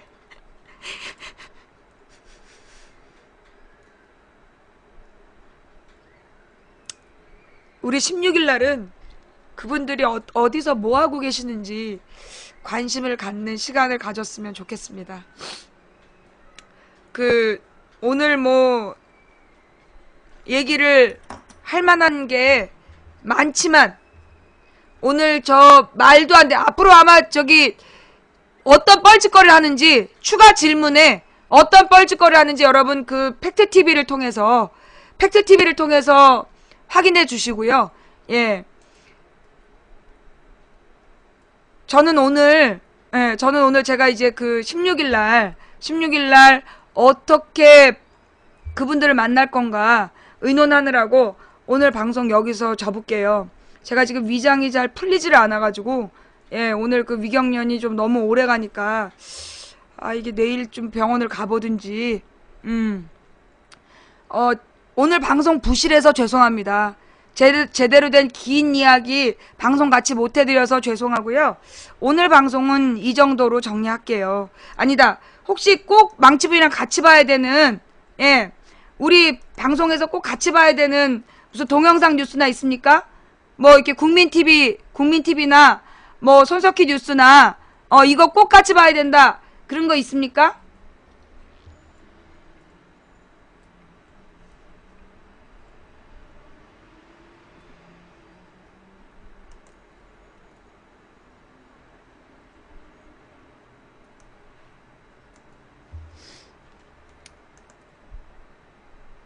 이번에는 고발 뉴스네요. 분들의 절절한 마음 정말 잊지 말고 진실을 밝혀달라, 책임져 처벌해달라라고 하는 요구가 사라지면 안 됩니다. 유일하게 담을 수 있는 그릇은 사회적 공기인 언론밖에 없겠죠. 지금까지 어떤 보도가 있었는지 여러분들 제대로 모르실 텐데 공중파 그야말로 꽝이었습니다. 그 나름대로 JTBC가 역할을 해주고 있는데요. JTBC와 공중파 저희가 전격 비교를 해봤습니다. 언론 이렇게 썩어 있고 문제가 있습니다. 함께 보시죠. 4월 16일 세월호 골드타임 동안의 청와대와 해경의 녹취록이 공개된 가운데 공중파인 KBS, MBC, SBS가 보도한 건 고작 한두 꼭지에 그쳤습니다. 먼저 후임 사장이 아직 오지 않아서 뉴스 해방구라고 불리던 KBS. 세월호 참사 78일째인 오늘 사고 직후 370명이 구조됐다고 잘못 알려진 건 해경이 청와대에 엉터리로 보고했기 때문이라는 게 새롭게 드러났습니다. 해경이 구조작업에 투입할 헬기를 해수부 장관과 해경청장을 위한 의전에 이용했다는 의혹도 제기됐습니다. 달랑 2건, 이게 다였습니다. 그런가 하면 늦깎이 모범생으로 평가받아온 SBS도 마찬가지였습니다. 세월호 사고 직후에 해경 상황실과 청와대 간의 전화 녹취록입니다. 이 교신 기록은 사고 초기에 해경이 구조 작업에 적극적이지 않았다는 사실을 분명히 보여주고 있습니다. 언론 자유를 외치며 국정조사 출석까지 거부한 MBC는 그럼 몇 꼭지를 보도했을까요? MBC의 언론 자유는 기껏 한 꼭지짜리였던 것으로 나타났습니다. 세월호 사고 당시 구조자가 370명이다. 이런 발표가 나와 크게 혼선을 일으켰는데 이런 잘못된 발표의 진원지는 해경이었던 것으로 드러났습니다. 그나마 교신 내용보다도 야당 의원의 발언을 문제 삼은 새누리의 주장을 부각시켜서 국조특위가 파행을 보였다고 산통 깨기에 급급합니다. 이런 가운데 새정치민주연합 김광진 의원이 청와대가 대통령 보고를 위해 동영상을 요구하면서 구조활동이 방해됐다는 취지의 발언을 해 여당 의원들의 거센 반발을 샀습니다. 반면 JTBC 뉴스는 녹취록 내용을 입체적이고 다각적으로 보도해서 시청자들의 호평을 이끌어냈습니다. 오늘 뉴스9은 힘들고 견디기 어려운 일이지만 다시 참사 직후로 돌아갑니다. 저희들이 그동안 꾸준히 던져왔던 왜라는 질문에 상당 부분 답을 해줄 참사 당시의 당국 간 교신 내용이 나왔기 때문입니다. 이 내용에 따르자면 비극의 그날 대한민국의 컨트롤 타워는 없었습니다. 손석희 앵커는 뉴스 오프닝에서 녹취록 보도의 중요성을 설명하며 무려 9꼭지를 할애해 보도합니다. 첫 소식입니다. 세월호 사고 초기부터 청와대는 현장 상황을 제대로 파악하지 못했던 것으로 드러났습니다. 세월호 침몰 직후에 구조 작업을 하고 있느냐는 청와대의 물음에 해경은 지켜보고 있다고 대답했습니다. 배 밖으로 뛰어내리는 사람들이 없다는 이유에서였는데요. 뛰어내린 사람이 없는 이유는 우리가 너무나 잘 알고 있습니다. 선장은 가만히 있으라고 했고 해경은 그냥 지켜봤고 결국 300명 이상이 바다에서 돌아오지 못했습니다. 세월호 구조에 속수무책으로 일관했던 해경과 청와대에 대한 고강도 비판이 이어집니다. 그처럼 청와대는 상황이 매우 심각하다는 사실을 세월호가 침몰하는 도중에도 제대로 파악하지 못한 것으로 나타났습니다. 실종자 구조에 전력을 쏟아야 할 때 청와대 상황실은 VIP 보고에만 급급했던 것이 아니냐 하는 지적이 나오고 있습니다. 갑작스럽게 배가 기울어 안산 단원고 학생들이 공포에 질려있던 그 시각. 청와대는 해경과 첫 통화를 하며 현장 영상부터 찾습니다. 어디 저기 카메라 나오는 건 없죠? 다이빙벨과 같은 기본적인 구조 장비도 준비하지 못한 인양 업체를 국내 최고의 구조 전문 단체로 내세웠던 해경 간부의 대화 내용도 여과 없이 보도됐습니다. 해경 차장은 해경 청장에게 해난 구조 업체인 언딘을 구조에 참여시켜야 한다고 강조합니다. 언딘에서 나온 그 사람이 거기서 작업을 오래 했고 그 미국에서 뭐 유학도 했는 우리나라에서 가장 전문가랍니다. 사고 바로 다음 날인 4월 17일 구조에 전력을 쏟아야 할 해경이 유족들의 요구에 구조하는 양 눈가림에 급급했던 내용도 방송을 탔습니다. 사고 다음 날인 4월 17일 새벽 1시 청와대에서 해경의 야간 잠수 작업을 문의합니다. 해경은 유족들 성화에 못 이겨 마지못해 시도한다는 듯한 취지로 답변을 합니다. 지금 그 유족들이 하도 그 성화를 하기 때문에 제가 지금 그 정조 전에 한번 그 좀 시도를 하려고 하는 거 있는 거예요 지금요. 하지만 결국은 당시 강한 조류 탓에 수색은 물론 선체 진입조차 하지 못했습니다. 더딘 구조를 질타하는 여론이 빗발치자 청와대와 해경은 언론 탓으로 돌리는 모습을 보입니다. 언론에 이제 하도 같은 보도들이 막 뜨니까 뜰 때마다 지금 바로바로 전화가 와요. JTBC 뉴스는 또 녹취를 통해서 결국 청와대가 컨트롤 타워 역할을 했었고 그 결과 구조가 실패했다 하는 중요한 사실도 짚어냅니다. 참사 직후에 현장 팀장을 담당했던 전진배 기자와 함께 중간 점검을 좀 해보겠습니다. 청와대 사고 당일 통화 내역을 이렇게 쭉 들어보면 이게 오늘 처음 공개된 거죠, 그러니까. 예, 들어보면 청와대가 이른바 컨트롤 타워가 아니다라고 얘기했던 것들이 잘 믿어지지가 않습니다. 바로 그때 이제 언론에서는 자 이런 부처들이 우왕좌왕하고 하는 것은 그 컨트롤 타워 역할을 해야 되는 청와대가 제 기능을 못해서다 이런 지적을 이제 하기 시작했는데요. 바로 김장수 실장이 성명을 냈습니다. 그 다 언론에서 몰라서 하는 건데 청와대라는 데는 이런 사고의 컨트롤 타워가 아니다. 사고 다음 날도 마찬가지 상황이죠. 나와야 되는데 너무 위험하게는 수동 접근을 하지 말아야 되는데 그게 보고가 되더라도 좀 수동을 했다. 예, 보신 것처럼 이게 보면 구조 작업에 대한 아주 어떤 디테일인데 그 아주 구체적인 작업까지 보고를 받고 지금 지시하는 내용을 볼 수가 있습니다. 그러니까 컨트롤 타워 역할을 적극적으로 하고 있었다는 것을 확인할 수 있는 대목입니다. 세월호 참사로 불거진 기레기 언론 논란. JTBC의 보도가 돋보이면서 그렇지 못한 언론들의 맨 얼굴이 백일하에 추하게 드러나고 있습니다. 여러분 어떻게 보셨는지 모르겠습니다. 이만큼 언론이 중요합니다. 여러분들이 보시는 뉴스는 뉴스가 아니라 독인 거죠. 여러분들 눈을 멀게 하는 독이라고밖에 기자인 제가 말씀드릴 수 없을 것 같습니다. 지금 방송 보시니까 어떠세요? 근데 안타까운 건 그거 같습니다. 고발뉴스 지금 이 화면을 보시는 분들은 저런 상황을 이미 다 알고 계시는 분들이 훨씬 많은데 실제 이런 비교나 문제점에 대해서 보셔야 될 분들은 보지 못하는 것들.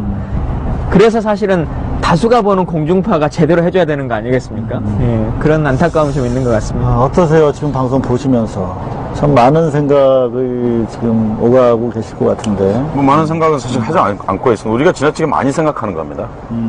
저 사람들 너무 쉽게 하는 겁니다. 그냥 약간 불량한 사람을 사장시키고, 약간 불량한 사람을 장관시키고, 약간 무능한 놈을 장관시키고, 그렇게 해서 말 잘 듣게 하고, 그리고 그렇게 불필요하게, 그렇게 우리가 굉장히 복잡하게 생각하고 있는 겁니다. 그래서 저 사람들은 굉장히 단순하게 생각하고 일하는 겁니다. 그러니까 누구를 취업시키고, 그리고 이제, 권력을 유지하는 그 방법으로 지속하고 있는 거죠. 지금 상황이 그런 것입니다. 이 사태들도 그렇게 무슨 대단한 머리를 쓴다기보다 저와 같이 하는 것입니다. 그러니까 저기 나온 조폭들이나 깡패들이 하듯이 그냥 하는 거죠. 그렇죠. 그렇습니다. 그러니까 그리고 이제 뭐 알다시피 그동안 언론에 대한 최소한의 사회적 양식을 가지고 보도했던 사람들은 보도국에서 배제하는 거죠. 대표님 여기 있지 않습니까? 지금 이상호 기자가. 제가 그런 거요? 가령 이제 그런 거죠. 그러니까 그런 식으로 내보내거나 아니면 해고하지 않으면 뭐 중개소를 보낸다든지 혹은 뭐 어디 식당 같은 데 보낸다든지 창고 같은 데 보낸다든지 그렇게 하고 그리고 나머지 사람들은 이제 먹고 살아야 되는 사람들이죠. 또 시용 기자 고용하고 이제 그렇게 해서 하는 거죠. 그러니까 우리가 생각하는 것처럼 생각보다 복잡하지 않습니다. 자, 저들 진실의 반대말 거짓이 아니라 망각을 강요하는 저들은 저렇게 조폭처럼 단순하게 작업하고 있는데 과연 우리는 어떤가 한번 생각을 해보게 됩니다. 언론의 문제, 결국 세월호의 참사가 빚어졌던 것도 시간이 지나면서 무능한 정부도 있지만 그야말로 무능한 정부와 함께 권력의 단맛을 나누고 있는 언론의 잘못이었다는 것들이 속속 밝혀지고 있습니다.